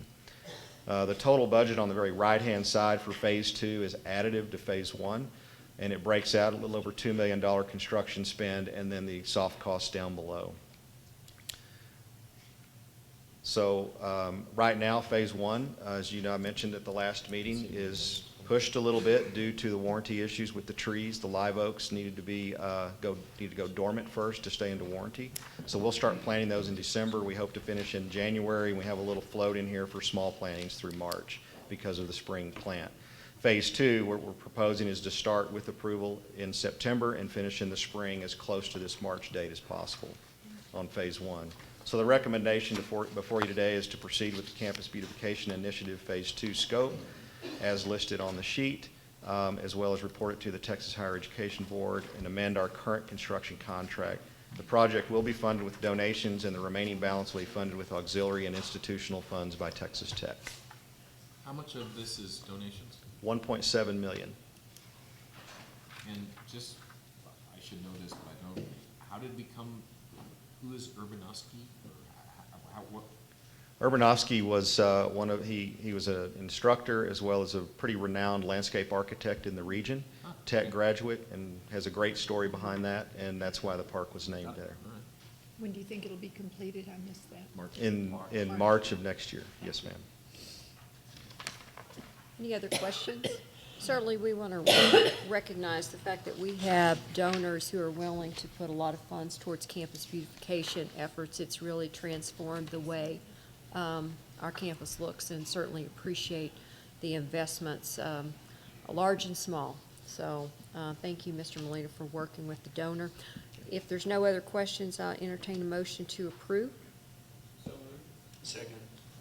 Is there any other discussion? If none, all in favor? Aye. Any opposed? Being none, motion carries. Mr. Molina, let's continue with item number 4, and I believe this is the revision that was passed out.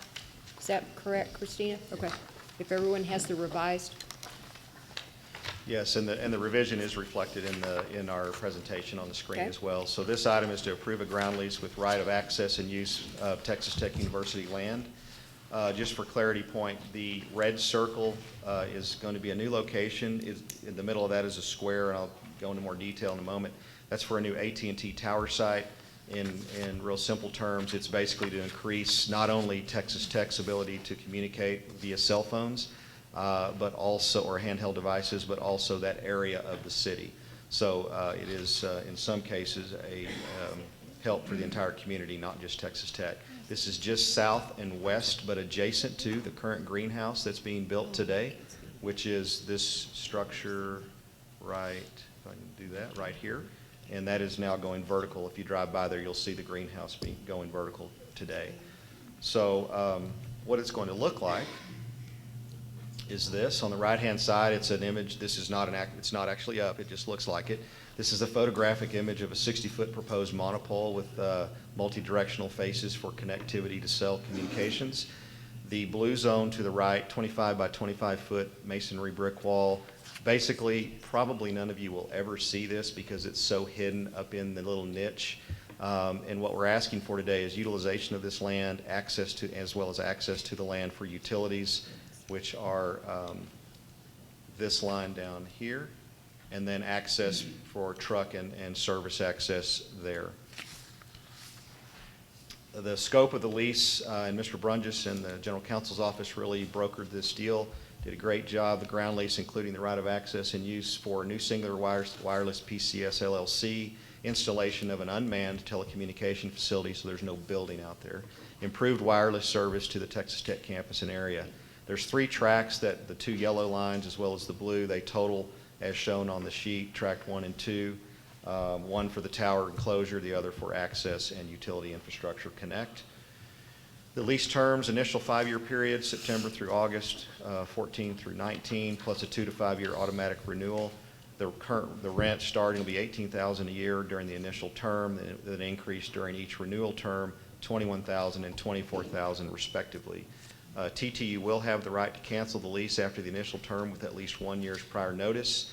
The leasee will have right to cancel at any time with 60 days prior notice with a termination fee of 12 months rent at that applicable time, whether it's the first or the second renewal period.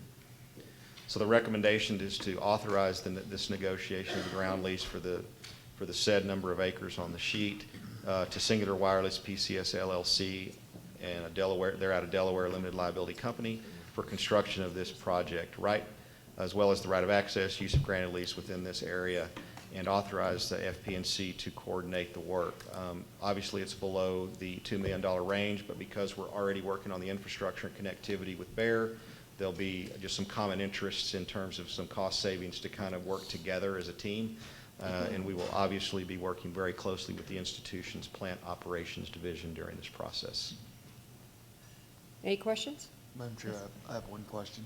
Who negotiated the lease with Singular? Because I looked at what the lease rates typically go for, and they're about $22,000 to $28,000 for a cell tower, give or take.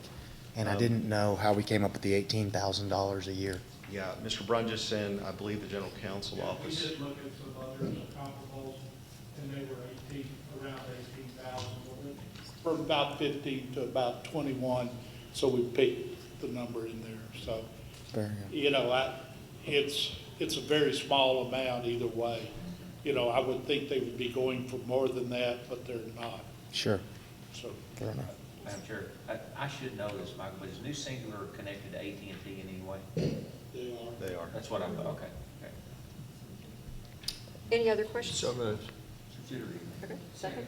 All right. If no other discussion, all in favor? Any opposed? Okay, motion carries. Michael, if you will continue on. Item 5 is to approve a draft of the TTU HSC Lubbock Campus Master Plan update. I'm emphasizing draft today. One of the goals and objectives was we've been working on this with a 29-member committee for over a year and a half now. Basically, this overview today, I won't go do a deep dive, kind of a 20,000 foot flyover, but this is a draft to the current 1997 master plan and all of its amendments, really to true up one key thing. There's been recent changes in strategic planning by the system, by both component institutions, accepted by the board, and we're taking those strategies, embedding those into the master plan, ensuring that our land use and vision is accurate to the current day demand. Many of you all have already seen this on a draft report as a draft, but in brief, the strategic plan priorities by the system are listed here on the right. Increase enrollment, promote success, strengthen academic quality and reputation, expand and enhance research and creative scholarships, further outreach and engagement, and increase and maximize resources.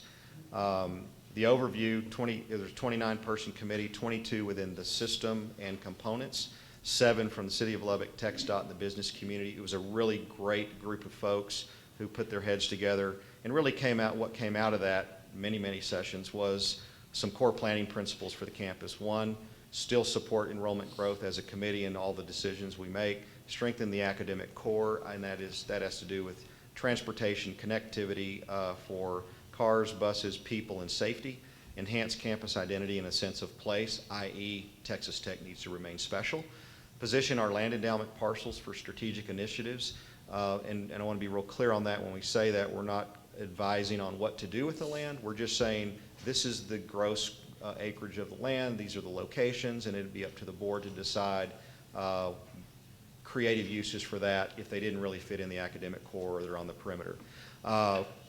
5, open space, making sure we do not become what I would call a concrete urban campus. Let's keep the softness of all of our main axes and malls in place and even augment those, as well as strengthen campus circulation and connectivity.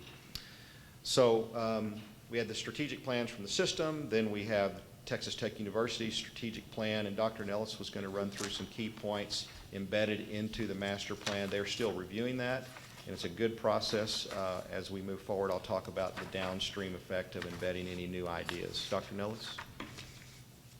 Any thoughts on the key points here, enhancing student success and Tier 1 status? No, I don't think so. Again, these are specific items, themes that we've discussed with the Regents previously, and they're important themes for us as we move the institution forward. And they couple well with the master plan, although we still need to do some further data projecting capacity as far as launch capacity over the next 5 to 10 years relative to our investments on the academic as well as the residential side. But I think these are important themes for us as we move the institution forward. And then the next slide is really Dr. Mitchell's slide. Dr. Mitchell, any comments on key points in your world? Well, primary thing, for a lot of camps, we've not had any significant growth of our buildings in many years. As far as just trying to get more space for the things we need, not only future program growth, but what we currently have. We're spending a higher percentage of our HEAF funds every year on deferred maintenance for old things. And so for us, the idea of having our strategic plan for our spaces laid out is important. Everybody here knows what I think about the beautification process of the HSC, so I won't go into that, but that's a big part of the Lubbock campus. One of the things that we have to do that's a little bit different than TTU, we always have to look at every regional campus as well, because I'll be talking a little bit about this tomorrow. One of the things that we've been working very hard to do is to make sure that our students, regardless of the campus they're on, have a feel for what the Health Sciences Center is about in general. Not that they're just off at some satellite place that they get good academic training, but they don't get any of the other perks that go with being on that campus. So we want a real campus feel to everywhere we are, and that's something that Melina's group and our group have talked about from the get-go with all of our other campuses, and that's a little bit different than TTU. And the last thing that Dr. Lang is making sure that I point out here is we're also proposing that we get all of the TTU land annexed over to the HSC. Just the last part, that's all. Just for the record, we have not documented that in the master plan. Something under the bus? That's right. If we can have a motion.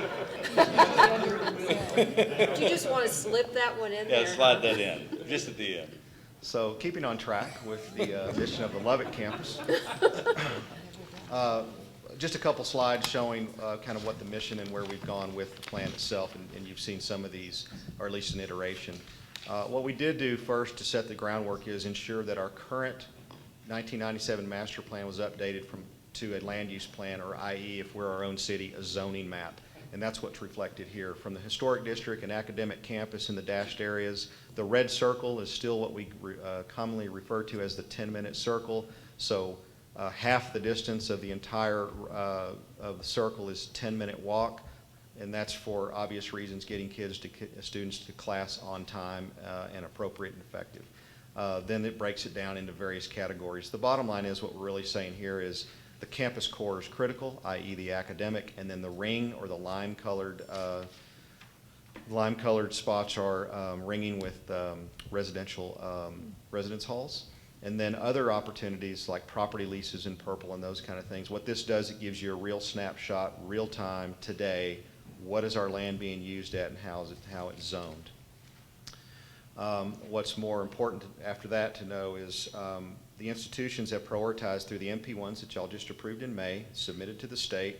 That's the upper left sheet at an angle.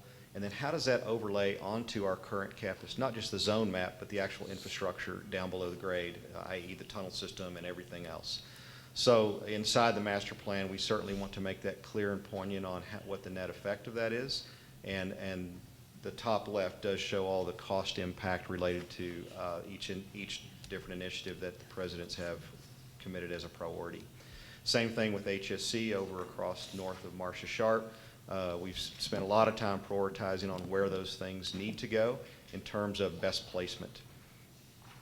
At the end of the day, you combine system objectives, TTU strategic plan, HSC strategic plan, the MP1 reports, and you do the overlay. And 10 years from now, the vision, if everything really came to fruition, the campus would look something like this on the screen. And that obviously the document itself goes into much more detail. But what our mission was to try to give our regents and leadership a feel for what is the next iteration of the Texas Tech campus if all of our vision on the MP1 and other items comes to fruition.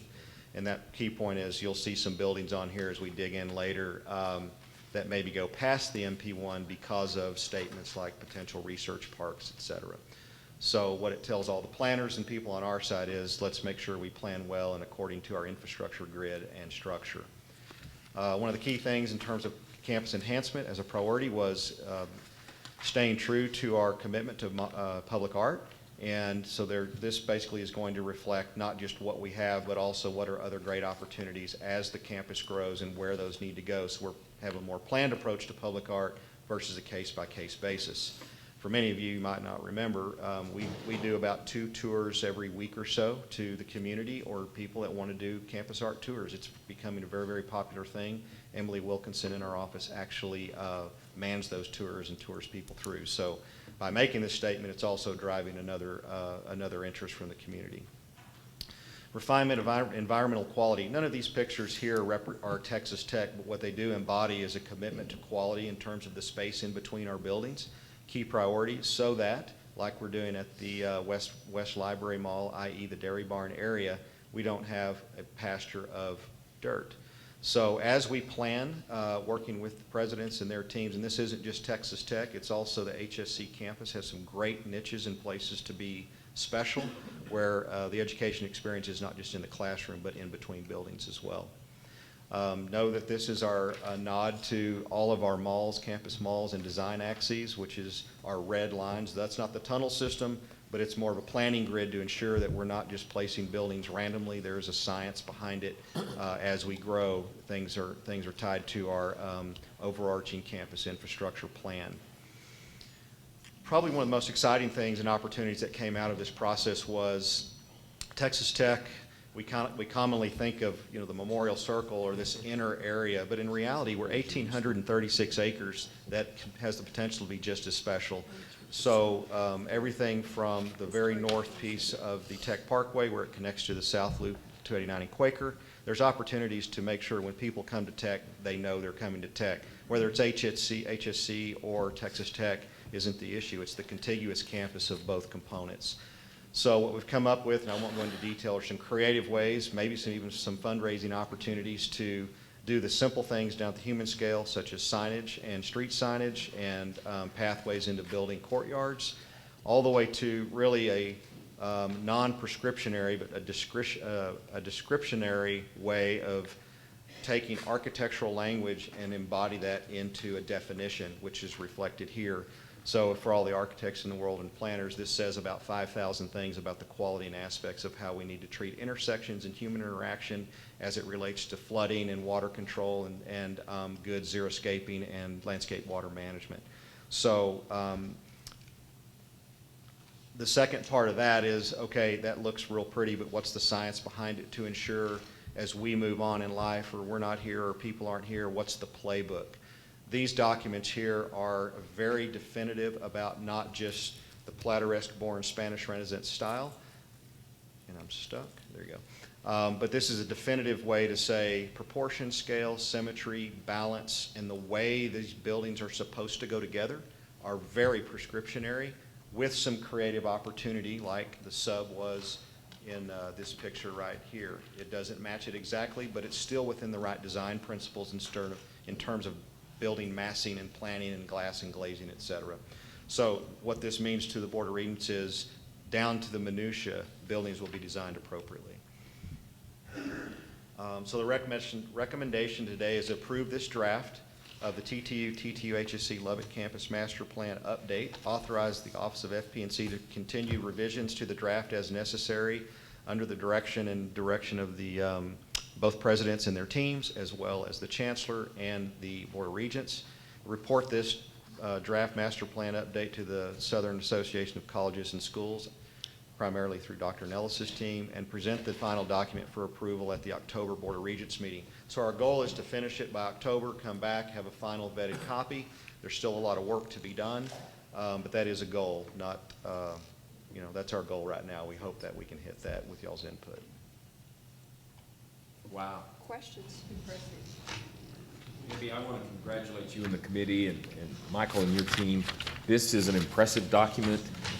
I've been through many of these, and this really is good work. And it does, I think, set the stage for years to come and guide the outstanding architecture and the growth of this university. And it was, I was very, very impressed. Because this is a difficult process. There's so many cooks in the kitchen. We have a lot of cooks, a lot of good cooks. Yeah, right. I did want to mention too, and I just reiterate, the Texas Tech Health Science Center campus has some wonderful, wonderful opportunities to embody the same architectural language as the Texas Tech campus, and that is embedded in this plan as well. Dr. Mitchell's passionate about that, and we really feel like we can hit those marks, assuming projects come online and we're able to do that. Does he want to comment? That's all I had on that item. Madam Chair, the briefing too, that Michael's team did for all the board earlier this summer was really, really very helpful. And I would concur with what Rick said. We've probably the most thorough strategic planning overview we've had since I've been on the board.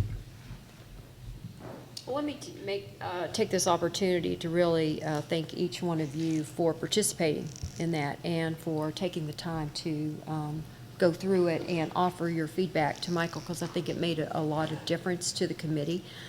Certainly note of thanks to FP&C, Michael, you as leader, because I know your team has spent a lot of time with the members of the Texas Tech and the Health Sciences Center family, the staff, the faculty, those that were involved in that, but also members of our community that took the time, volunteer, to really come together and try to vet all of this out and to get consensus. So I applaud the process. Thank you very much for mentioning me, but as you know, they're the ones who really do the work. They're the ones who labor in the fields and have really brought the community into this process. We're going to be approving a draft today, and that is to say that we'll come back and revisit this hopefully in October as a final approval, because there's been some other input, and we want to make sure that when we do the final approval that we all are in favor of the document and you've had a chance to really review it. So, thank you. Thank you. If there's no other questions or discussion, all in favor? Any opposed? Thank you very much. Motion carries. Michael? Okay, if we still have time, I can Yes, run we through do. our current Let's do that. list of projects real quick, and I'll try to be brief. Item 6 is just a report on all of our projects. Basically, the system office building, to give you a quick update, this is still $27.5 million as approved by the board. Our goal is to move in February of 2016. I did want to let you know we have not started hard design on the building. The partnering process takes 60, 70 days. We did have 3 shortlisted already, so we'll interview those AE teams on August 21. We'll issue our construction management at risk RFQ August 22nd. At the end of the day, we still have some partnering process on the GC side. We'll select the architects and engineers on August 21. Our goal is to start construction in January and then finish of 2015, and then finish construction in January 2016 with a move-in date by the entire system in February of 2016.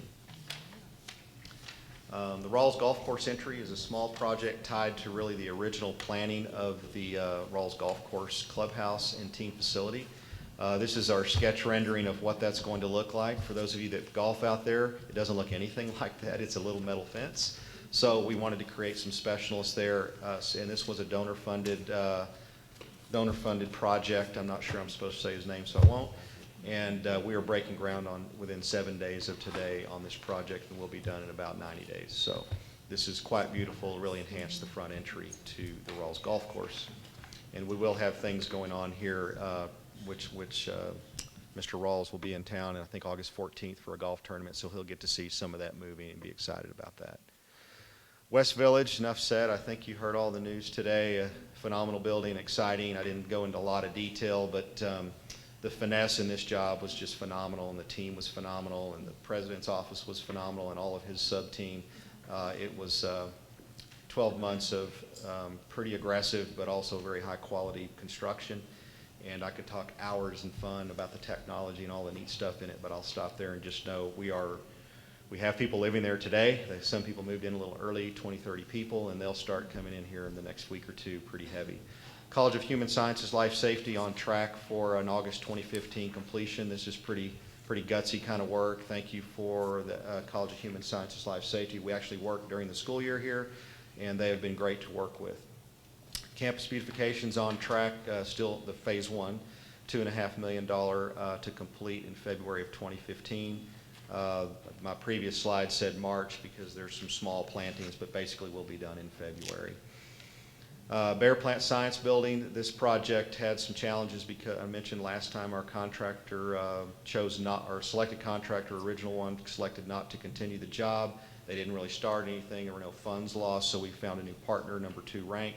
We're still on track to deliver in June of 2015. They should be staging up today as we speak on the site in a minor way. We were trying to contain the fencing before the fenced area before the students get here. Research and Technology Park Phase 1, that project is well underway. All utility and infrastructure is being installed. The pad's being built. We'll go vertical in October, actually at the end of September, 3rd week of September. So moving quickly, piers drilled, lower right-hand side, we're drilling on the foundation on the sheet. Very clear GMP in a good position. We're on budget to deliver in June of 2015. Bear Crop Science, Seeds Innovation Center, Research and Development, Trait Development Facility. Long story short, on track, January 2015. Project's moving very, very well. The Bear Germany team and the local Lubbock Bear team have been fantastic to work with. And we are moving forward quickly on this project. The Larry Combest Community Health and Wellness Center, the first part really it's complete, but this little zone right over here, the dirt patch that you see right there is, we have, within our current budget, HRSA has agreed to continue some funding within that budget, so we're still below the board approved budget to do a little bit more expansion for the nursing functions of the facility. When I say budget, I mean the 5.108, so we're not adding to anything, we're just adding on more scope. There you go. TTU HSC at El Paso School of Nursing, $14.5 million initiative, will complete in November. I believe the HSC El Paso team's moving in early January or early in the year. This is a lot of scaffolding. You can't see the building, but if you really look, there's a whole lot of brick already up. This project is moving quite well. Public Art recently installed Astrolabe by Owen Morrell over in the Experimental Sciences building. That was one of the carryovers from even before I got here. It just was never completed. Finally commissioned and installed. Emily did a great job getting this project done, as well as the whole Public Art Committee. And Public Art in Process, this just was installed yesterday. This is the Rawls Golf Course Clubhouse, Peter Tonningson and Lisa Levine's untitled work. This is a mosaic of all of the Texas Tech campus, and it's placed right in front of the team facility there. So when you drive up and do your bag drop, you see this beautiful piece of artwork that covers the entire brick wall. It's phenomenal. It looks beautiful. Enough said there. You saw this this morning. Creative Movement Studio, a very small piece that's going to go out in front of the Creative Movement Studio, just adjacent to the Southwest Conference Circle and the petroleum engineering projects. This is the Bear Crop Science Seeds Innovation Center, Research and Development, Trait Development Facility. These light fixtures are the actual pieces of artwork that replicate plant structure. They're not blown around in the wind. This was the first public art initiative approved by our new chancellor. He's quite proud of that. Go and find any straight light posts? When you see these in real life, you will be in awe. And I think you can even see them from the HSC, Dr. Mitchell. So you will enjoy those for perpetuity. I thought it was pretty creative. Ted, we're gonna find you some too. I'll take whatever we can get.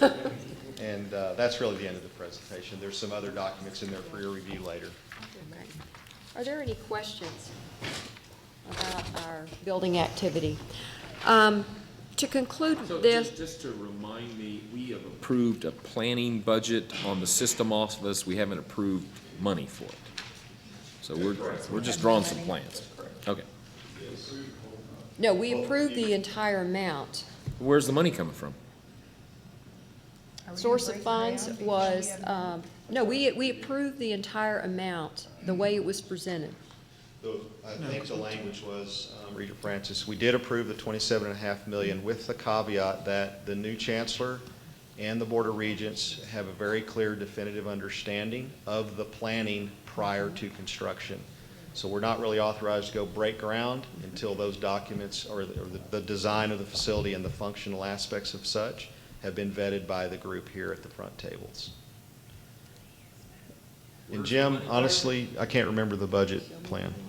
What we are doing is we are borrowing the funds with the understanding that we'll eventually ask the components to pay it back. There was also a discussion about. So we're borrowing the funds to get it started for the planning budget. There's also comments about dollars contributed. Yes. To it As well as the sale of a particular Yes, there's piece that. of real estate. So long-term, there's different sources of funds that we're looking at. Also, remember the discussion from Chancellor Emeritus Hance that's still working on private donation. But we wanted to be sure, certainly, that Chancellor Duncan has input into this as far as design and comment, certainly all board members. So this would be something we'd be asking you to weigh in on too. But Michael's progressing along, so we stay on time as far as when we're going to really break ground. The work he's doing now certainly is in concert with Chancellor Duncan as far as really vetting out design. The only money, though, I think, Rick, that is being spent is the planning budget, right? Yes, Yes. that's correct. Yeah, yeah. I think in our action plan, for us to move forward with construction, I need sign off by the chancellor as well as the facilities chair to move forward into that phase. The schedule I showed you, we went ahead and started we're going to start the partnering process for the contractor, so we'll be prepared to move immediately upon that approval if that happens. And I want one point of clarity. Somebody mentioned this is not a P3 initiative. We're actually managing it like any other project on our own land, so there's no land deals going on related to this project, unless there's something happening I'm unaware of. So.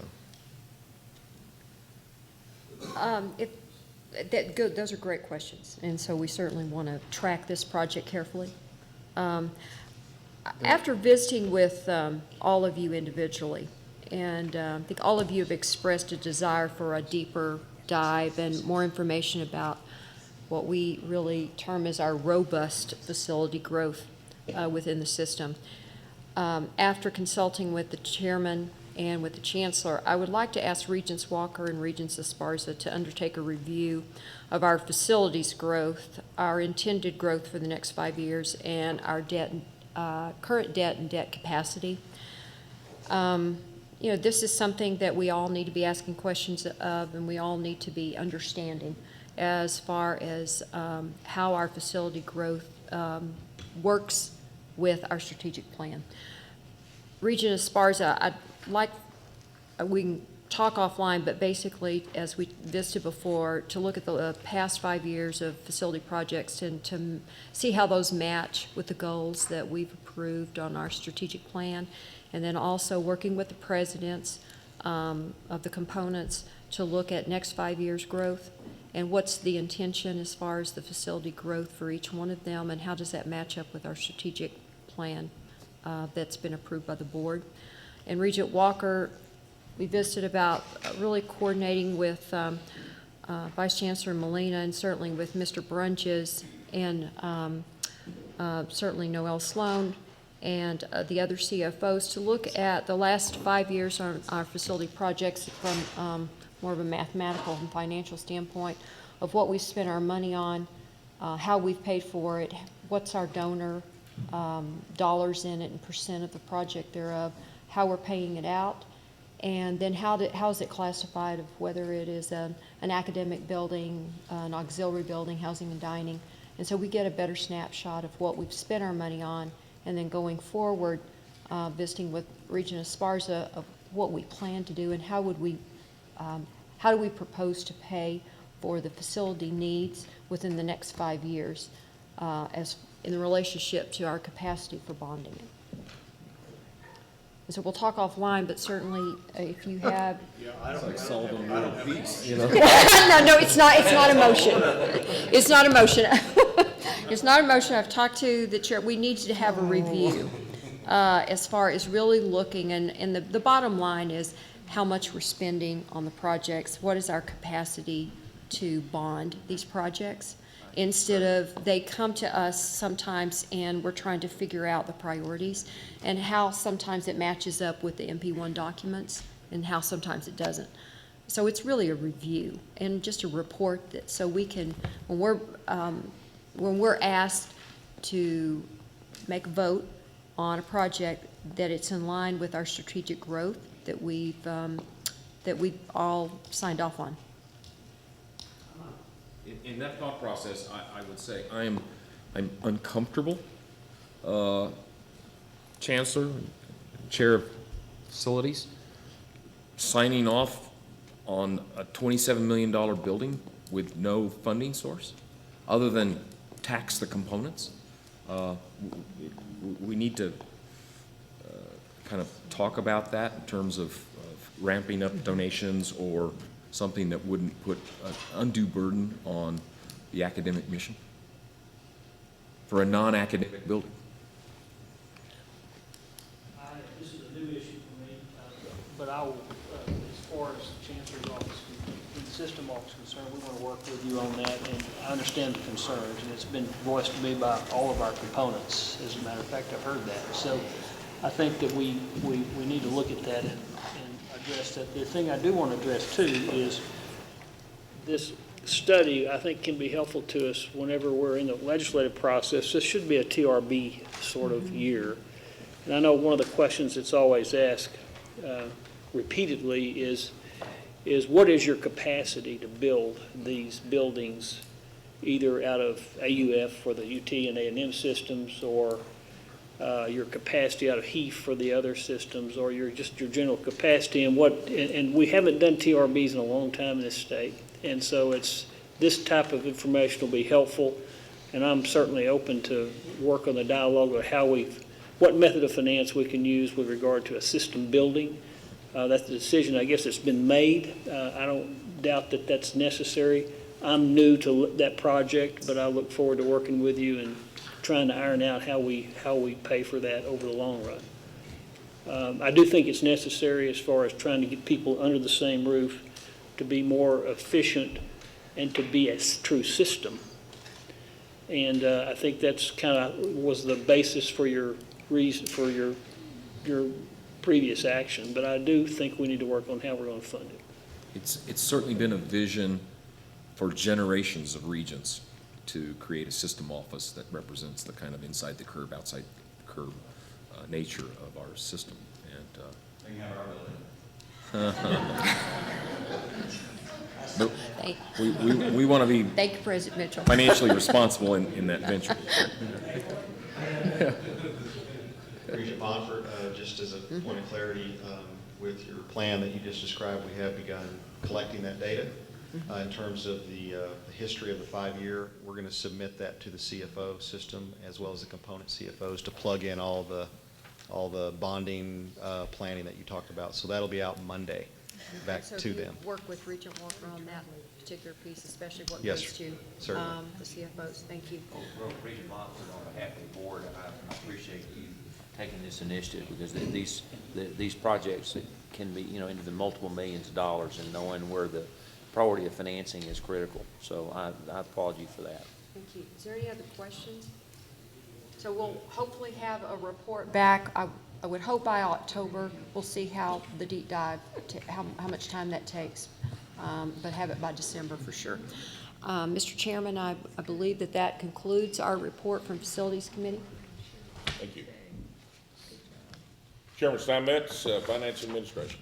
Finance and Administration Committee is called to order. I would entertain a motion to approve the minutes of the meeting held on May 15, 2014. Do I hear a motion? So moved. Motion, second. Motion and second. All those in favor say aye. Those opposed, motion carries. Mr. Brunges, please begin with item number 1. Item number 1 is the presentation of the FY 2015 budgets for the Texas Tech University system. And I would like to request that Chancellor Duncan give an introduction to those budgets. Thank you, Mr. Brunges. Basically, we're in the middle of a biennium, as you know, and so some of the funding decisions basically are continuation of funding and budget decisions that were made earlier on. These funding decisions for the system entities and components basically reflect decisions that you previously made with tuition and decisions that basically were made by the legislature with regard to formula funding and other special item funding along the way. The highlights of the FY15 budget include a 2% system-wide merit type raise for our faculty and staff, along with except for a 1% at Angelo State. We do still have a continued challenge with Hazelwood funding, both at this institution and also at Angelo State. And Angelo State gets probably hit harder because of the fact that they are a base town, and the legacy scholarship fund really there hits them harder. Last session the legislature actually addressed that fund with a statutory provision and some funding, but I think the next legislative session we're going to have to really push hard to try to get additional funding, because it is a huge, for many institutions that are in base communities, it's a real problem. And I know Angelo State really gets a larger hit, or at least a more impactful hit than we do here. This will be the last combined budget for the Texas Tech Health Science Centers in Lubbock and El Paso. The next time we do a budget, which will be after a legislative session, there'll be 2 separate budgets. The health sciences centers in both El Paso and Lubbock have seen significant growth, and that helps in their formula funding down the road. Also, we've had significant growth in our pharmacies. Angelo State has done an excellent job of coming to a balanced budget here. Although their enrollment is expected to be flat, that's probably caused by a number of things, but including a very robust competitive economy that in times like we have now, where you have a really robust oil field, that competes for young people, and they can get really good jobs in the oil field.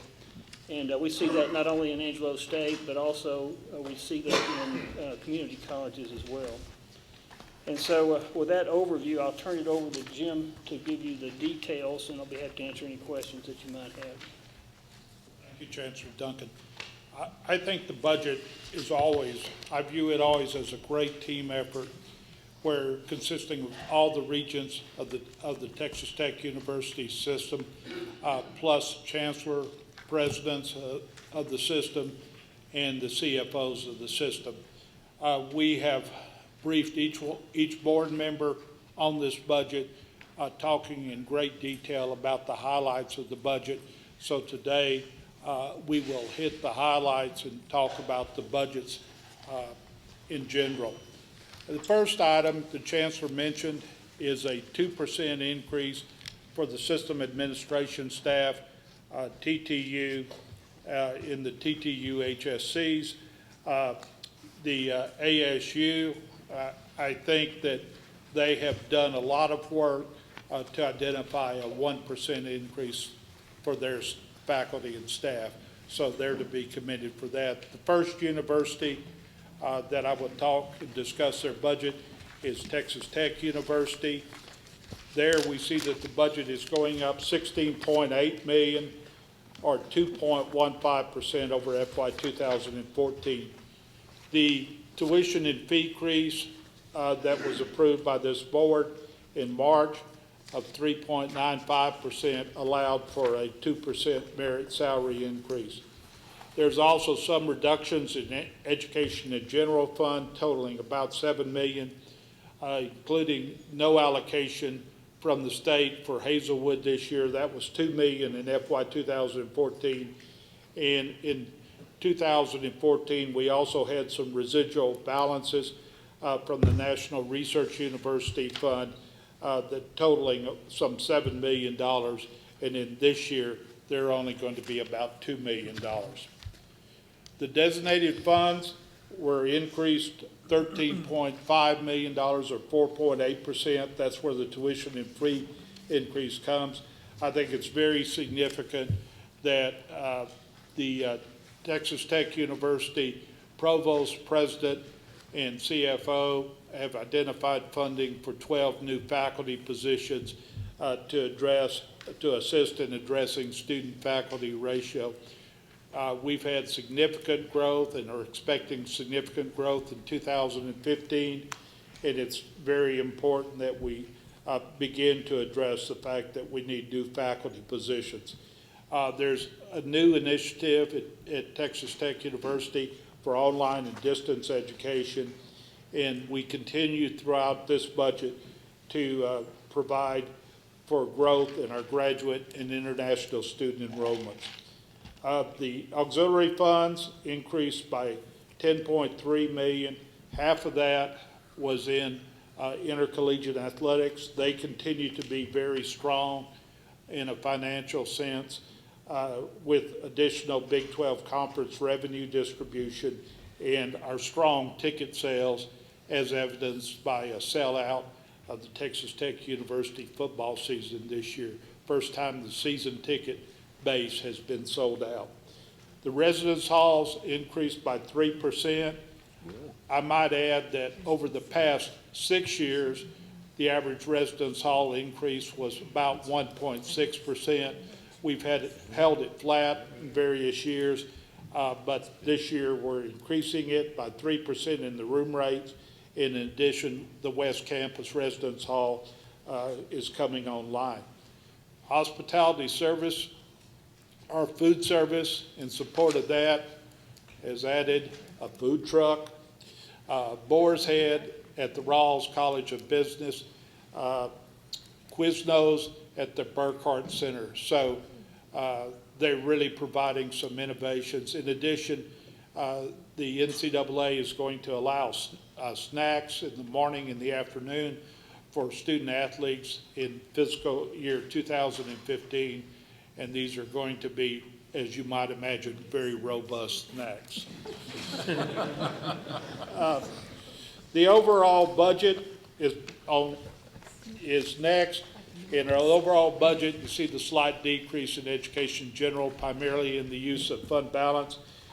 The increase in designated tuition resulting in the designated funds increasing by about 4.8%, and our auxiliaries led by housing and athletics going up 6.35%. At the Health Sciences Center, let me go back here. President Nellis, could you talk about this budget and how it aids your strategic vision and initiatives for Texas Tech University? Absolutely. Thank you, Mr. Brenges, and we certainly appreciate all the great wisdom and oversight that Mr. Brenges provides us in this whole budgeting process and working with Noel Sloan as well. As far as strategic priorities, again, the merit increase, very important as we continue to reward our outstanding faculty and staff. This is a merit increase, and we take that very seriously, so it's the top performers within our university that we continue to reward. We need to be able to do that to retain our top faculty and staff. The new faculty positions, again, as we grow our enrollment, grow our research enterprise, it's very important that we have additional faculty lines to invest, again, strategically in areas where we can continue to grow the institution. The National Academy of Science just recently came out with a report on laboratory safety, and as you know, we had an audit of some of our procedures in laboratory safety. It's important. We want to be out front, being a leader in laboratory safety, and we need to be able to invest in that, and we're making significant progress in the last year in that area, and now with R2D2, our Vice President for Research, Rob Duncan, in place. He's doing an awesome job and really focusing us in that important area. We want to continue to grow our graduate enrollment. You know, that's an important part of us being a national research university. Our goal is to be up to 8,000 graduate students by 2020. We're looking at a nice increase, 3 to 6% increase in our graduate enrollment for this fall, and so we need to be able to continue to invest in that. You heard at lunch today about our international priorities and the role we're trying to make in China and Brazil and places like that. And it's certainly increasing our online and distance education is a significant part of our look at what truly should be the mix of 40,000 students. We need to really diversify our enrollment profile. The 40,000 I know has been a long-term goal, but what should be in that mix? How many of those students should be here in Lubbock? What kinds of pressure is that going to create on our infrastructure versus providing a greater mix of those enrollment numbers through our off-site locations in places like Fredericksburg, Marble Falls, Junction, but also our online profile, which is not going to require the same level of investment in our infrastructure here in Lubbock. So that's very important, and that this budget allows us to make progress in that area. Mr. Brunge has mentioned about auxiliary revenues. Again, we want to continue to have a strong athletic program. I think we do more with less than most major athletic programs in the United States. If you look at our overall budget compared to a lot of major institutions, again, our athletic director, Kirby Hokut, does an outstanding job. And the profile, we had 13 of our 17 sports make it into NCAA postseason play this last year. So that was outstanding, but we need to continue to invest in those areas. Our residence hall, again, as we grow the institution, we need to have first-class living accommodations. And again, that's part of our academic climate as well, because the success in the living community directly feeds into our retention and graduation rates. So we need to be strong there. So again, I think this budget directly reflects some of our key priorities, strategic priorities, as we try to move the institution forward. Dr. Nelson, I noticed Kirby Hokut's here. I know the NCAA made some decisions a couple of days ago about the major conferences and how a difference in governance to a certain extent. Do those have, well, first, maybe what are some of those implications, but do they have budgetary implications? Those particular restructuring decisions have potential budget implications as far as some of the potential decisions that the more independent, operating in an autonomy way, that the 5 kind of major conferences, in the sense of the support, the full cost of attendance, for example, that's something that's likely to be supported by those 5 major conferences. That certainly has some budget implications. And there are other dimensions of that could have budget implications as well. So as our revenue grows, certainly some of these additional costs are going to be significant also. And our athletic director, Kirby Hokut, I'm sure could add to what I've mentioned. Regent Walker, thank you. The NCAA Board of Regents did approve today around 12 o'clock the new governance structure, which, as President Nellis mentioned, gives much more autonomy to the high visibility conferences, the 65 schools that make up the 5 leagues. There are, I believe, 12 areas of autonomy within that we now have the flexibility to make our own rules, to vote on our own legislation, all focused around student-athlete well-being, and there is the potential for significant financial implications. Just the cost of attendance item alone that President Nellis mentioned would have significant cost ramifications to our program. If you look at cost of attendance as it's projected to be this academic year is approximately $4,400 here at Texas Tech University.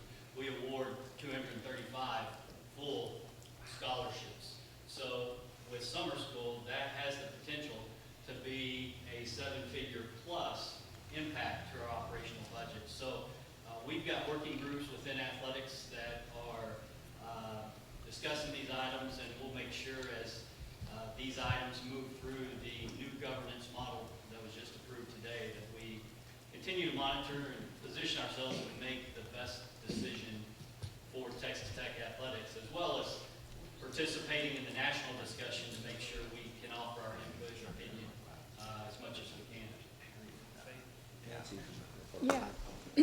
You've probably partially answered this, Kirby, but in the new money that came from the conference realignment, how do you plan on spending? Because it's multi-million dollars, isn't it?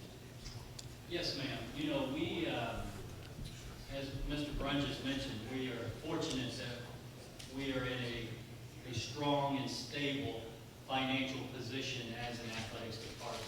And the significant financial landscape that we benefited from was the signing bonus from Fox Sports 2 years ago.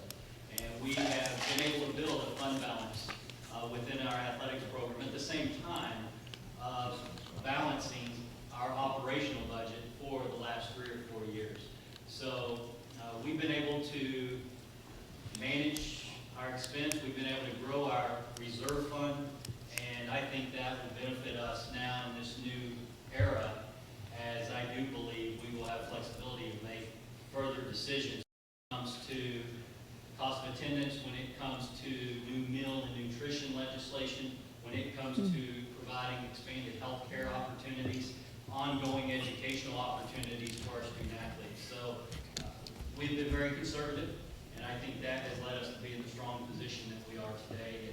And we'll definitely continue to be conservative as we look to the future. At the same time, making the necessary investments into our programs to make sure we get all 17 teams in postseason play. Kirby, I had a follow-on question to today's vote. Is there a chance that could get nixed by the other member NCAA schools? Regent Steinmetz sent around a piece yesterday kind of talking about this pending vote today and the ramifications, and there's positives and there's pluses and minuses to this. Certainly, we're fortunate that we're in one of the super conferences, but I think you're right. The realities are that our expenditures in athletics, especially for the money-making programs, is going to have to go up. Have you got a feel for that? If there's a chance that are there further changes on the horizon in all likelihood? We feel fairly confident that what was voted upon and approved today by the NCAA Board of Directors will move forward. There is what is defined as an override process, and within the NCAA there are 355 Division I schools, and I believe if 75, there's a 60-day period, and if 75 schools file an override vote in the next 60 days, then it will go to a Division I vote up to 355 schools. But the way that this governance model has been vetted, the dialogue that's taken place, I would be very surprised if there is a successful override process. However, I could be surprised, and if there is an override process, I do believe that things will continue to change even more proactively than what was approved today. I think if an override process asserts itself, then there'll be more discussion about the high visibility leagues, the 5 of us, forming our own division, or possibly even talking about operation under a new umbrella separate From the NCAA association. Yes. Well, 2 clarifications. You made the statement about the member schools or the member conferences. I wasn't quite sure, making some decisions about what their operating policies would be with regards to, I guess this would be an added benefit to the student athletes. Is that done by conference, or is that done by all the individual institutions within those conferences? Yes, good question, Regent Montford. Up till this point in time, it's been done by the membership. All 355 Division I schools have had involvement. What happened today was the 5 high visibility conferences, being the Big 12, the SEC, the ACC, the Pac-12, and the Big 10, have now aligned in 12 different areas where we can propose and vote on our own legislation that we would operate under, that would be permissible for the other schools to do, but they couldn't block anything. For example, the cost of attendance item came forward in 2011. The 5 leagues that we just mentioned wanted that proposal to go through, but it was blocked by the other 22 conferences who had a vote. So now those other 22 conferences cannot vote what we collectively want to do within those 5 higher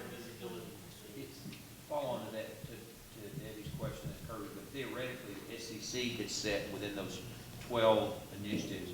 They could have a set of mandates, the Big 12 have a set of mandates, and they not necessarily be the same, right? No, sir. No. There's voting standards within. Okay. Voting approval. Okay, that's the question, that's the question. That was the question. And then also, is there going to be caps? I mean, one school could offer XYZ per student athlete. The next school can offer this. And so the question is on recruitment, if that becomes the deciding factor, and how is that going to be the level playing field?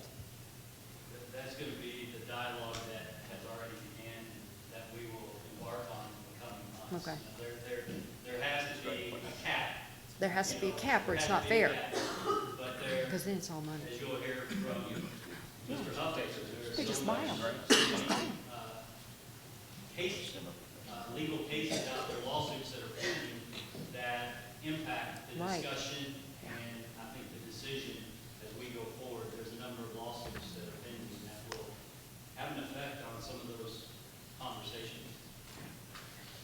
Mr. Chairman. Can I ask a question, Kirby? What's the rollout on it? So we're looking at a rollout in 1 year, 2 years, how does that? So the timeframe after today's vote, anything that the 5 leagues want to put forward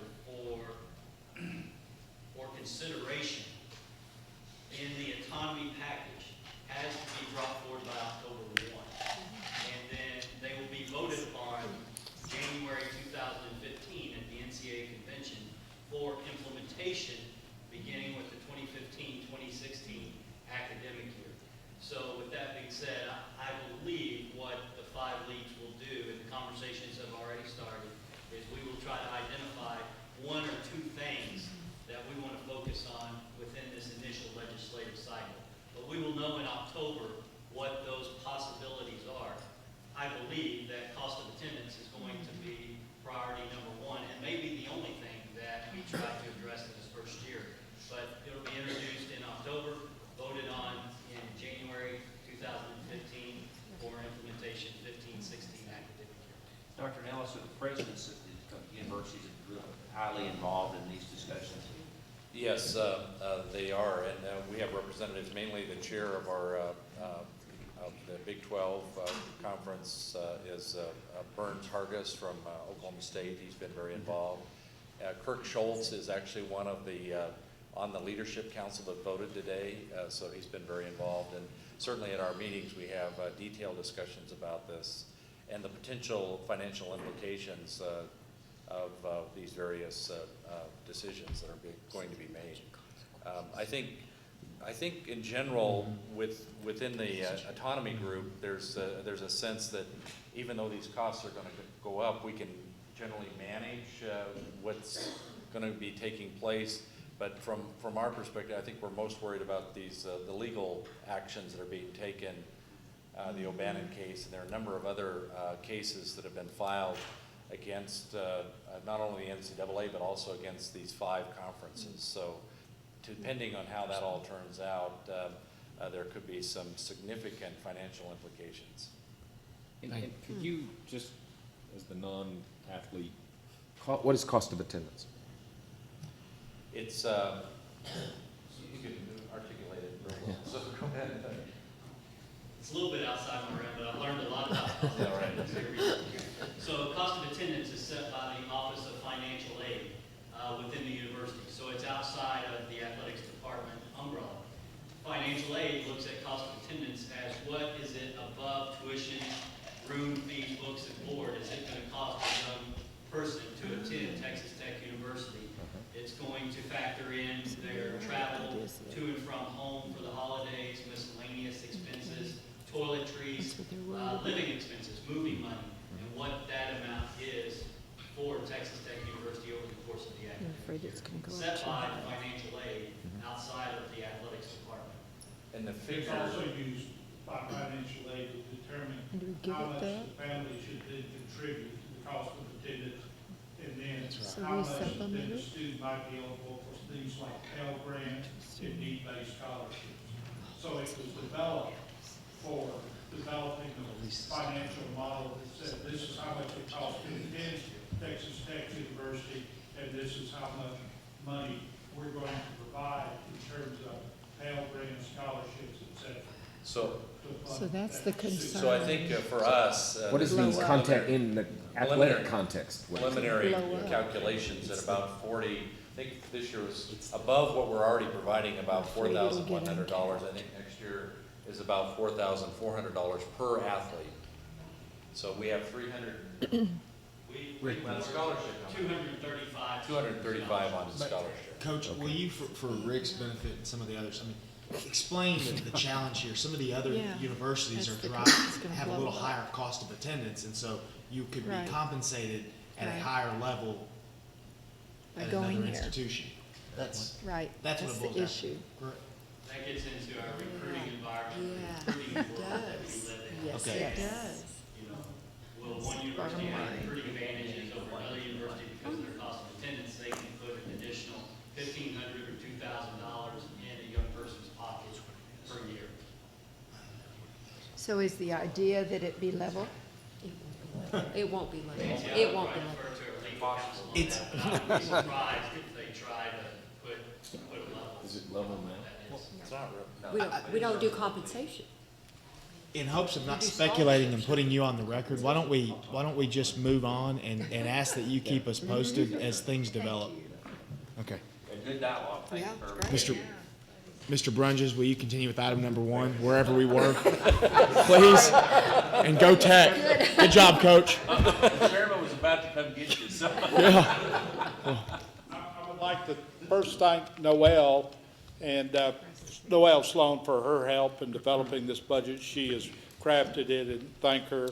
And then in a respite from NCAA, we're going to talk about the Health Sciences Center.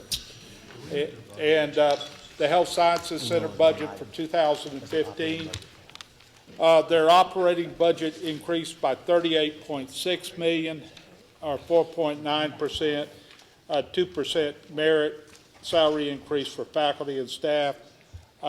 In the education and general funds increased about $300,000 as a result of additional student enrollment. I might add, as the Chancellor mentioned, this is the last budget that we will present with both Texas Tech University Health Sciences Centers combined in one budget. Next then year's it's budget, divided we by will split two. that out. It'll be divided by 2 No, next ma'am, year. we're just gonna take it all in El Paso. I'll say. The CFOs, CFO Cavan and at El Paso, Frank Stout, have looked at the budget, and they both worked on the development of their individual budgets. We believe we have a pretty good structure of whose accounts are going to which place. In this budget, we'll proceed in just a moment to talk about the total budget being about $820.8 million, and about $210 million of that next year will be split out for El Paso, just to give you an order of magnitude. That's all, of course, dependent upon state appropriations and other factors, but if it was same budget next year, that's what we would be. In addition, the designated funds are increasing by $20.2 million. A little bit over $12 million of that comes from the faculty practice activities, the medical practice income plan, and similar plans for nursing, allied health, and pharmacy. We are going to pick up some additional money from student enrollments and did some increase in the tuition and fees. We'll add as a very positive indicator that we're going to pick up next year in 2015 30 medical students at Texas Tech University Health Sciences Center here in Lubbock starting, and then in El Paso another 40 students when you compare it to the class that's graduating, and then 25 pharmacy students at Amarillo. The the restricted funds increased by $18.2 million. Half of that is in the moving of some hospital contracts to this fund, $10.7 million from some on-call and medical directorship costs that are being passed through directly to the people that we pay them to. By the way, there was also an increase, there's been an increase the last 2 years for the new permanent health fund allocation for El Paso from tobacco money, a little close to 1.5 million in that. The total budget for the Texas Tech University Health Sciences Center, they're number one, and they'll be number one for a year, and then we'll split this budget, and they'll go back to 2 and probably 3. So, Yeah, I think it's 2 or 3 years to be number one again. okay. There we go, talking about athletics again. All right. The Dr. Mitchell, would you please talk about your strategic vision and goals for this budget? Sure, thank you, Mr. Branches. 5 minutes or less. Say again? Yeah, well, I'm going to keep mine very, very simple. When you look at this, right now there's 2 things happening in parallel. We've got the budgetary and functional split with HSC El Paso, and we also have simultaneously the budgetary and functional recovery for HSC, for the remainder of HSC. And so we have committees that work together, subcommittee levels at every functionality looking at this, and the budgetary part of this is a huge part of it, trying to determine at what point does it make sense with either critical mass or functionality that you have to have it moved off to El Paso. So we're working through that, and we'll continue to work through that. The target for application for a completely separate university is going to be in 2017 for SACS, which means that it'll spin off officially. The SACS report and designation will probably come out around 2020. So we're going to have a long time to really work through this thing quite well. When it comes to the budget, at the end of the day, it's just 2 things. It's personnel and it's infrastructure that you need for your missions, and that's it. And so we have a lot of things you've heard from Melina's group on the things that we need from an infrastructure standpoint. We'll be talking a little bit more about that as we move forward. From a personnel standpoint, that 2% increase that we talk about, one of the things that we did, that Elmo's group did for me, was to go through and break it down department by department, school by school. And if you look at the 2%, it's not across the board. It's people, they are merit increases. And so if you look at all of our various groups, they're all hitting right at that. And so it worked out well. You didn't have anybody trying to give out more than they should, et cetera, et cetera. So it is a way, as Dwayne had said, of keeping your best and brightest. And when you've got things happening around you like what's going on in the Permian Basin, it's tough. We pay state rates on things. We pay our employees state salaries, and it's tough. So for the Health Sciences Center, we've got great things happening. We're going to have a ton of balls in the air with HSC El Paso and HSC as we move forward. But we've got great new programs, both HSC and HSC El Paso, that we're working toward. And I think the trajectories for both universities are great. I want to add what Ted mentioned is a time of transition, so at both universities we're incurring some costs together and splitting out. We're doing it strategically. The planning is going very well. We have to be joined for SACS accreditation because we're accredited together in 2017. And at that point, we'll begin to switch off. So we have to have some connectedness during this time. We haven't yet reached our full capacity for medical students, as Jim mentioned. We haven't reached our full capacity for nursing students. We'll do that over the next several years.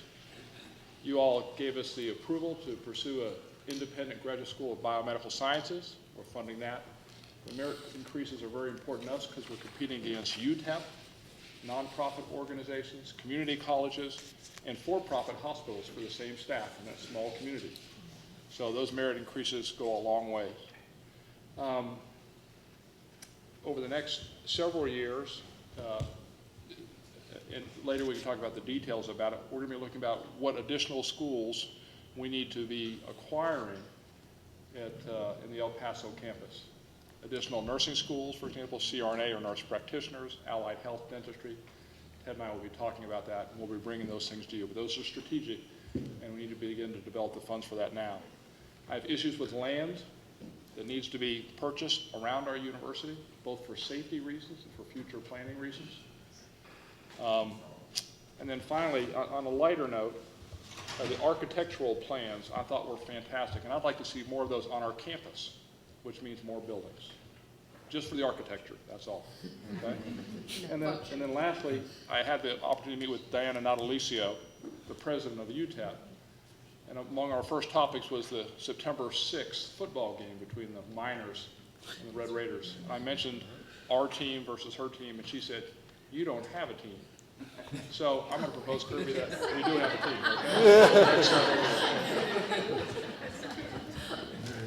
Thank you. Thank you, President Lane. The next budget that we'd like to discuss is the Angelo State budget. In Angelo State University, Angie Wright has done an outstanding job of keeping this budget together. You're going to see a theme here that is talking about basically operating within their means, and they have done an outstanding job under President May's leadership to identify the maximum use of the funds. As the board is familiar, Angelo State has had some enrollment issues in the past year. I believe those issues are being addressed. I think this budget reflects a realistic budget in bringing it back in line with the available revenues. So one of the things that is first on the list, their operating budget is being decreased by $4.5 million.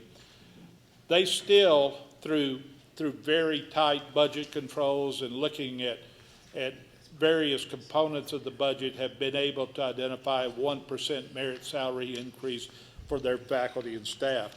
We might also mention that even though the education and general funds dropped, that was an anticipated reduction because some of their tuition revenue bonds were paid off. 20-year-old tuition revenue bonds were paid off. So the state had planned a reduction in the amount of money being provided for tuition revenue bond payments, and they have been reduced by $1.2 million. In the designated funds and auxiliary funds, those funds have been reduced primarily to reflect their actual enrollments. Over the course of FY 2014 and FY 2015 in the planning sense, they have now aligned their budgets with their actual enrollments, and I believe they're going to be in fairly good shape. In restricted funds, they basically were being decreased by $940,000, primarily because the federal grant, the 3-year grant for the Center for Security Studies, is ending and phasing out. Overall, Angelo State budget is going to be down approximately 4%. In education in general, the decrease is because the revenue bonds being reduced in their appropriation. The Center for Strategic Studies, for Security Studies rather, under current restricted, and then in auxiliary and designated, aligning their budgets with the actual revenues. President May, would you like to discuss vision and goals for Angelo State University? Yes, thank you, Mr. Brunges, and I appreciate the hard work that Mr. Brunges shares with all of our CFOs. I mean, he's invaluable, and his staff. I will tell you that while we did cut our expenditures dramatically in our budget to align it correctly with our current enrollment, we did not cut academic programs. In fact, in that same period, we actually increased tenure track lines.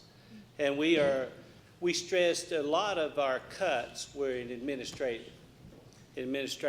We cut out vice president positions. We no longer have many of our associate VPs anymore. We aligned those out where we're doing more with less. And I don't think we've lost a single bit of service or credibility to our students. I think we just become more efficient. I think we are probably at the point that, you know, this is about as much as we can cut, but we feel that we have made some dramatic improvements in what we did. I asked the board to take a leap of faith with me when we increased our admission standards. I am happy to report that our freshman to sophomore retention rate, I'll report definite next time, but it's up over 6%. That's a huge shift for an institution our size. I know once we have 4 of those type of classes that our enrollment will climb. We also have some strategies that we're going to bring to you in dual credit, which a lot of institutions our size have. It's something that we really didn't delve into starting probably 15, maybe even 17 years ago. Many institutions our size have in excess of 1,000, some as many as 3,000 dual credit students. And so that's something that we're going to look at using the CAR is a big instrument in that. I think we've also, at that same time where we're making those cuts, we've improved our facilities, especially in sciences and life sciences, where both in hard sciences and in life sciences, of course, primarily where I came from as a faculty member, we have completely renovated over the last 3 years. When I started as provost, all of our chemistry and all of our biology labs within the Cabinet Science Building. And this year we just finished up our last 2. And it really brought them up to date. Not only did we renovate them, we put in new equipment, new scientific equipment. We even did the research labs for individual professors. We're continuing, as Dr. Nellis talked about too, is to work on graduate school. It's been one of our stars in growing graduate enrollment. We're continuing to work on that. We're continuing to look at new programs, and working with Regent Neal, we started and introduced, and y'all approved, trying to attain engineering. And that's something we'll go forward to the coordinating board this fall. It's something that's going to be very aggressive. But we do think we'll be successful, primarily because of the proposal we put forward and the funding we've already garnished for that. Something we'll be bringing in the fall as well for approval will be a new EDD, doctoral program in nursing education. And that'll be really important for us. Our development office has doubled the record this year. And so it's not anything when you compare it to what the system has done or Texas Tech, but certainly for us it was huge. And we too are focusing on international students. We have a large Korean contingent. We've talked about that many times, and the provost and myself went over this last spring and talked to many of those institutions. And we've developed a large contingent just coming over for English Language Learning Institute that we have on campus, and that's developed a very good source of income. We too are concerned about athletics, and we've made a lot of improvements in those facilities. Athletics is very expensive. I would y'all covet what we have or Tech covets what we have in the car. I covet what Mr. Hocutt has with Under Armour. I would love it if he would tell them we'd use Under Armour too, or anything like that. Or they could even televise our games for free. We'd take that. We could just get thrown in the mix here and there. But we've had some great support from our local folks and of course folks that are on this board as well. And our residence halls are in great shape. We have one of the best residence halls, and it is primarily due to this board. Once we joined the tech system, y'all really ramped up, and we're in great shape. We really don't need any additional building in that area, but students constantly compliment us on that. So I think we have a plan, and I know that it seems discouraging about our growth, but I think we'll be able to announce in the fall that we're up a tick, just a little bit. But we're bringing easy. But the thing about it is we're bringing in the right students. That's what I think. The ones that can be successful and graduate on time. And so I appreciate and I concur with what the Chancellor and the other president said as well. We are in the literal hotbed of oil exploration. And I've told the community, and the Chancellor heard this last night when he was with me, I told the community I would rather have the oil boom than additional enrollment. You know, if it is a trade-off, we'll struggle through it because the additive to our economy will just grow everything. And with the tide, all of us will rise, including jobs for our graduates. So It's where we are. Brian, I want you to think outside the box on this athletic apparel. Think Lululemon. I'm telling you. We would try anything. We would try anything. Athletics is it's a fire you can throw money at. It'll never stop. I'm telling you. You can't beat it. All right, well, Mr. Brunges? Dr. Madden, final plug for athletics. When's your first on-campus football game? We are going to have our first on-campus football game on September the 13th. And 3 weeks in, we're going to play 3 successive games. We play against West Texas A&M. I can tell you. Good. We're looking forward to that. And the chancellor is maybe even going to attend. And we're going to, it's a small stadium, but it's our stadium.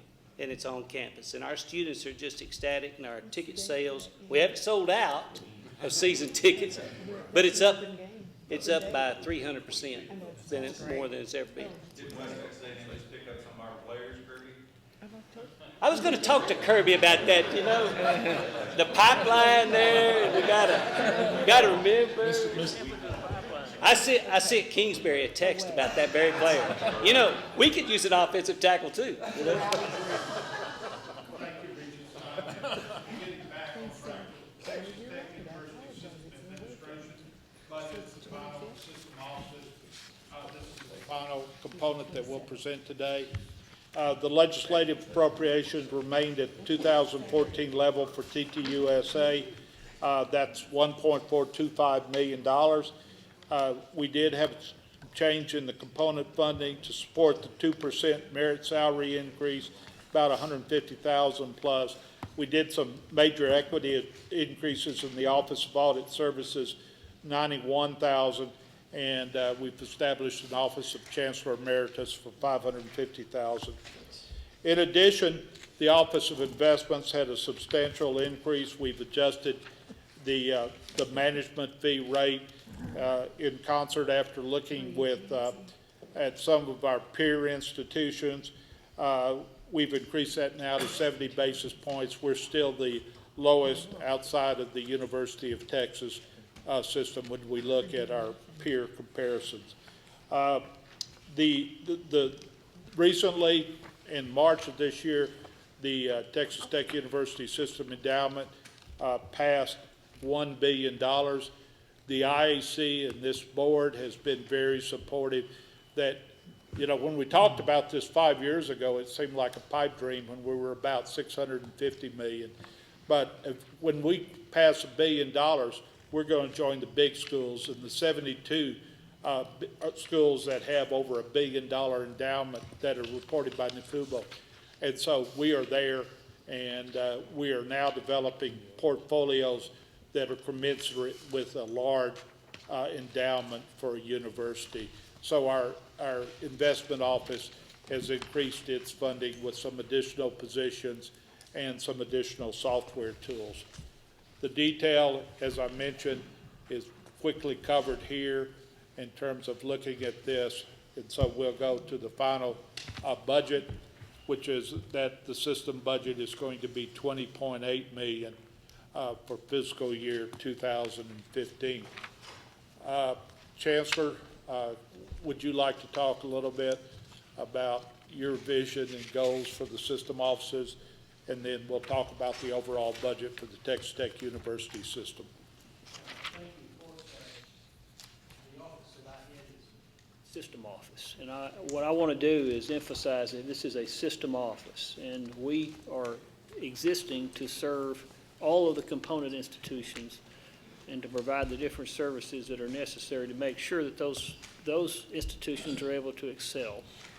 I think that we have a really good team in place. When I came on board, with regard to vice chancellors, we've had a lot of success with the people we've had, and so it's really nice that we're not having to hire and replace a lot of people. There is some, just in the internal suite office, there has been some attrition that we have been able to, I think, accommodate some additional resource allocations that we wanted to do. For one thing, I have increased resources somewhat in the governmental relations.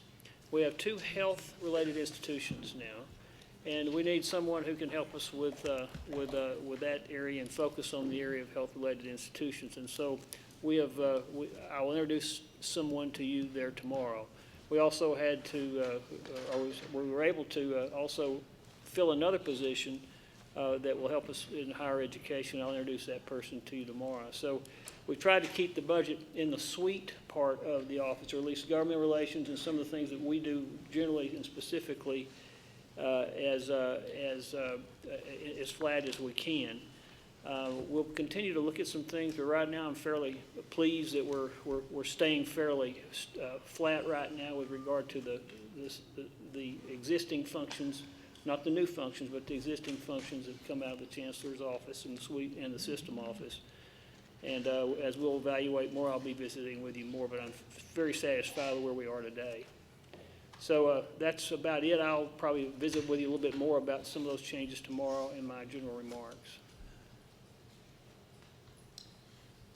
Thank you, Chancellor Duncan. Go ahead. The Texas Tech University System total budget for fiscal year 2015 is going to be $1.7 billion, and that represents a $51 million increase, or 3.09%. I think this shows the growth of the system and that we are a substantial player in the state of Texas.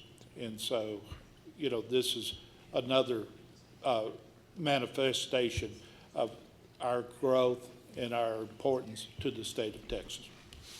That concludes my presentation. Thank you, Mr. Brunges. I, as always, appreciate the work that your team puts into to this process. And with Liberty, we're going to approve all 4 component budgets for 2015. Are there any questions? Hearing a motion and a second. All those in favor say aye. Aye. Those opposed?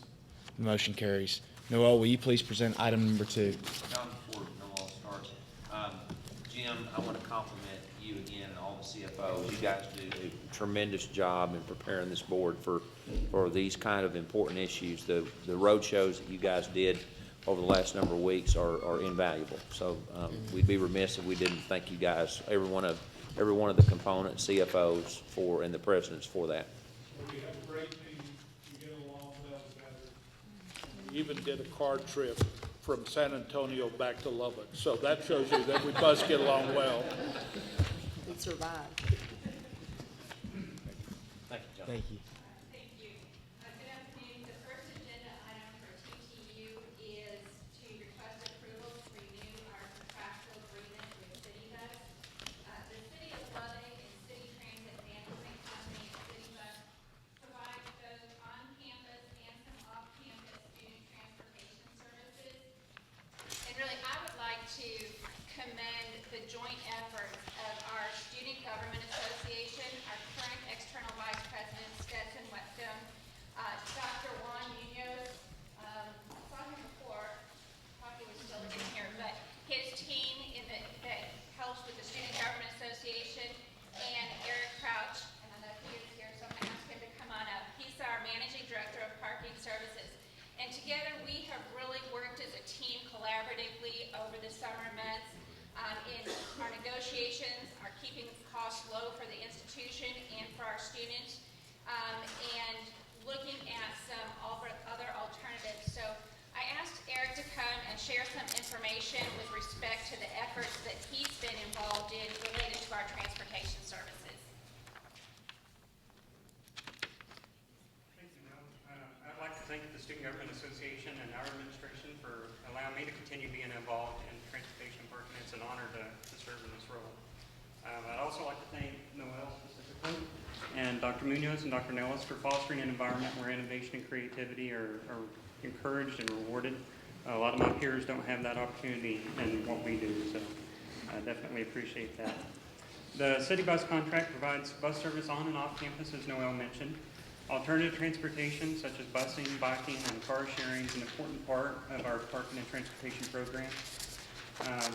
This last year, 54% of our students came to campus by some other means than a single occupancy vehicle. So that translated to roughly 2.9 million bus rides.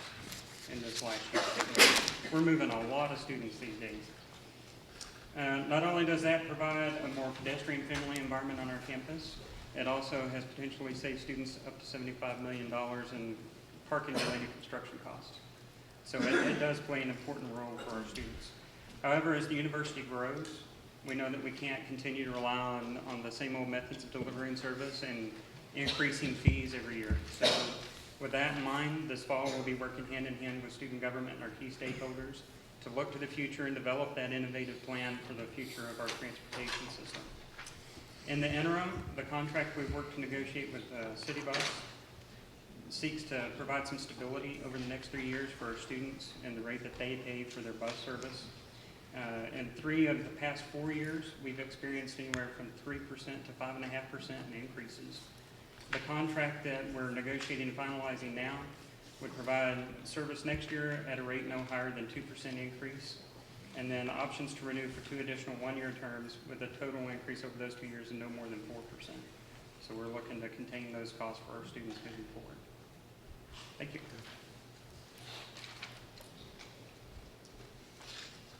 Thank you, Noel.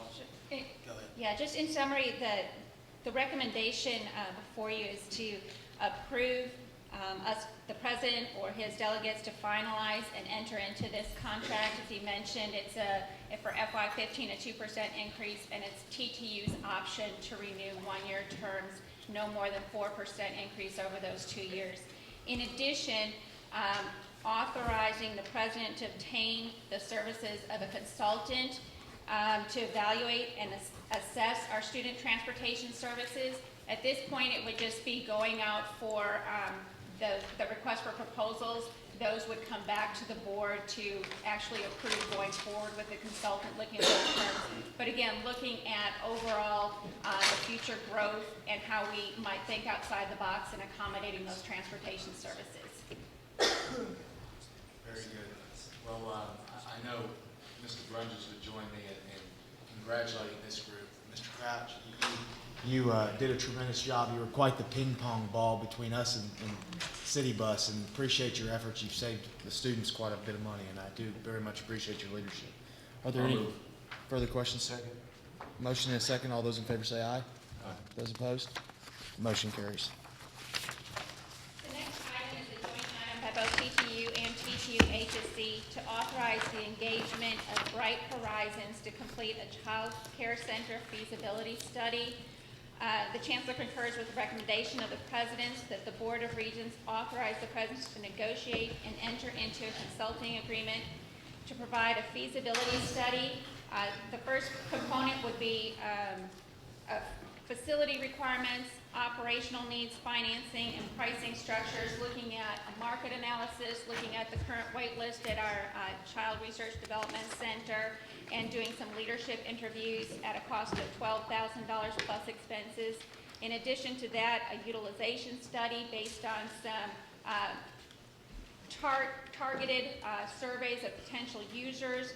The goal is really to look at both the mix of TTU, HSC, and help us develop and understand the needs for these services, as well as a tuition pricing model.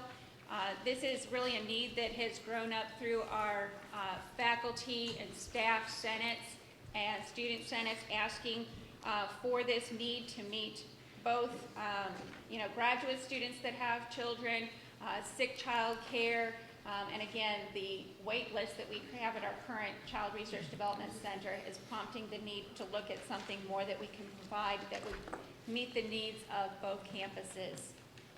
Are there any questions that I can answer on this agenda item? Do you have an idea of where you place it?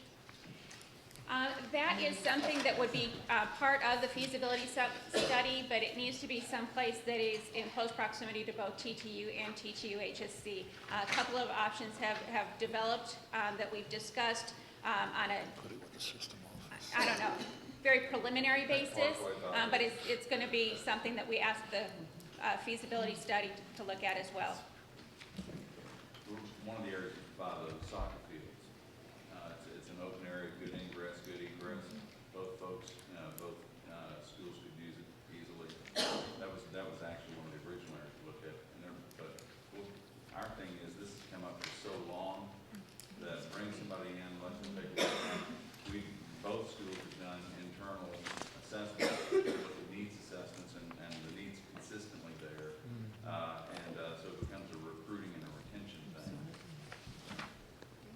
What's the current enrollment at the Child Development Center? I mean, how many families do you serve? Just curious. Yeah, I don't The have, current wait list for it is almost like 20-something months.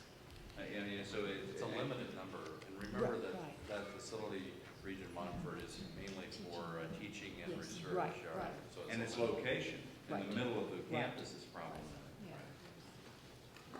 Any further questions? They can use our building. Is your building for sale? I'm hearing a motion, is there a second? All those in favor say aye. Those opposed? Motion carries. thank you. The last agenda item for TTU is a request to approve the extension of our contract with Under Armour as our official sponsor and outfitter of TTU athletics. I'd like to introduce Kirby Hoka, who's also, obviously he's been discussing a lot, but if he could come up and say a few words about, with respect to this amended contract with Under Armour. Thank you. Thank you, Noel. We have a tremendous partnership with Under Armour, as you know, and very proud of that partnership. Our contract with Under Armour expired June 30th of this year, 2014. There was an automatic 5-year renewal extension in that contract unless either party put in writing of their intention to sever that relationship. Obviously, we did not want to do that. However, you always want to enhance the parameters of the contract. So we were able to facilitate that discussion and have received an amended extension with Under Armour that would be, as it's indicated there, a 6-year extension with increased rights fees and product allowances for our athletic department. There's also a statement in the received agreement that speaks to the partnership and opportunities to strengthen our retail initiatives and brand awareness in the state and in this region with the number of retail outlets that they have, specifically in the DFW Metroplex and the Houston communities, which is something that was very important to us.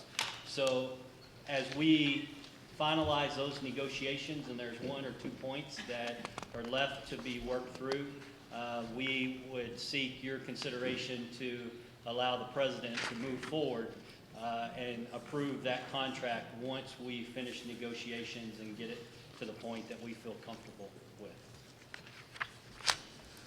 So moved. Second. All those in favor say aye. Aye. Those opposed? Motion carries. Thank you, Noel. Thank you. Mr. Brunges, Mr. Barnett, please present item number 5. Item number 5 is the approval of revisions to Chapter 9 in the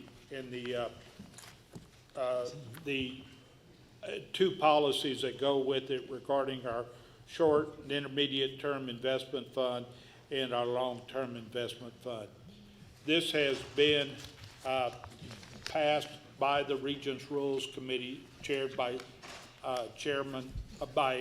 Mr. Andrews, and so I would like to turn it over to him to sort of introduce this topic. Thank you, Jim.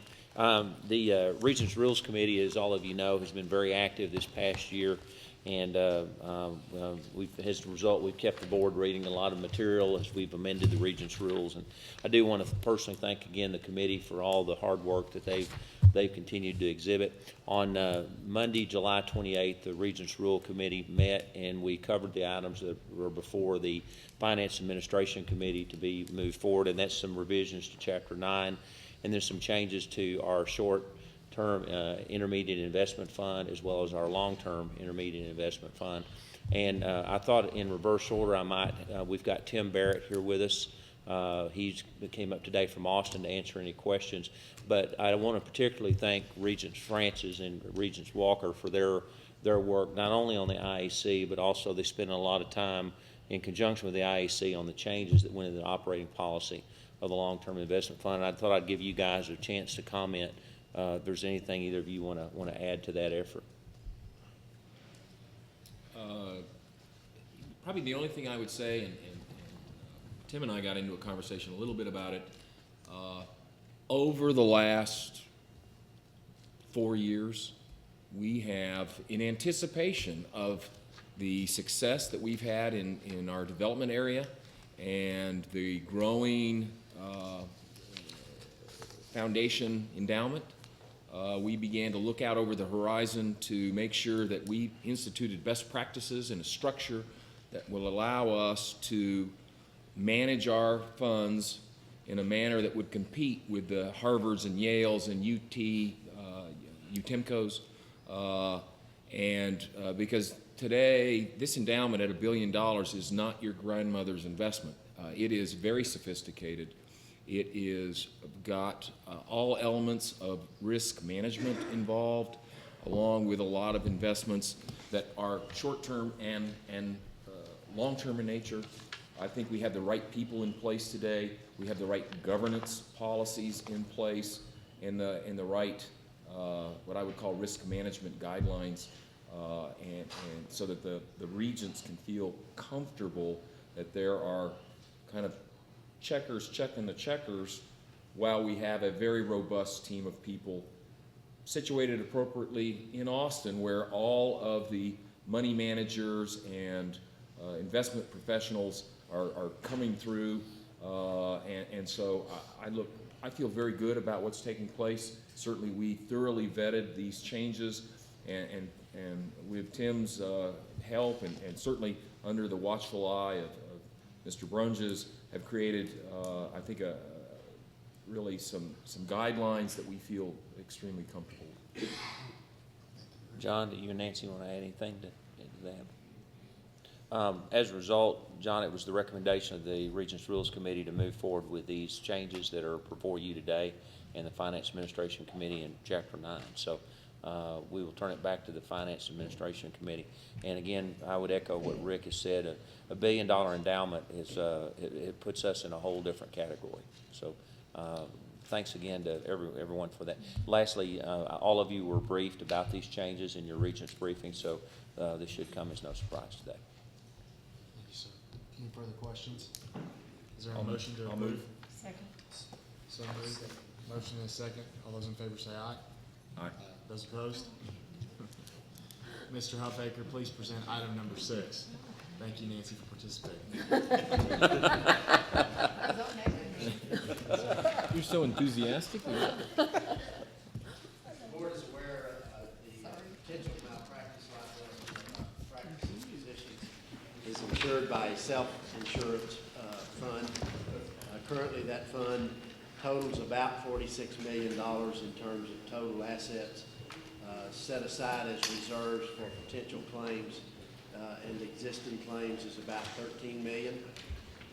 What we are asking for is approval of the coming year with respect to premium rates, with respect to abatement of premiums for faculty member positions, and also a potential dividend or experience dividend back to the Health Science Center.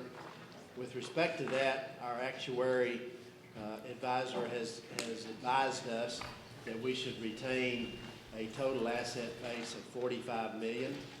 At the beginning of the fiscal year, which will be after September 1st, funds allocated from investments will be added to our fund. We anticipate some being able to provide a experience dividend of somewhere between $3 and $4 million. The motion as before you is to set the premium rates as set forth on the exhibit. Also to abate those premium rates for faculty physicians, and then authorize a dividend or experience dividend not to exceed $4 million, and in such amount as would leave us at least $45 million in our fund, and that's our request. This is consistent with previous years, correct? Yes, sir. Thank you, Mr. Huffaker. Are there any questions? Hearing a motion? Motion and a second. All those in favor say aye. Aye. Those opposed? Motion carries. Mr. Chairman, I believe this concludes the meeting of the Finance and Administration Committee. Thank you. The meeting of the Board of Regents of Texas Tech University System is now called to order. The board will now convene an executive session as authorized by sections 551071, 551072, 551074 of the Texas Government Code. No.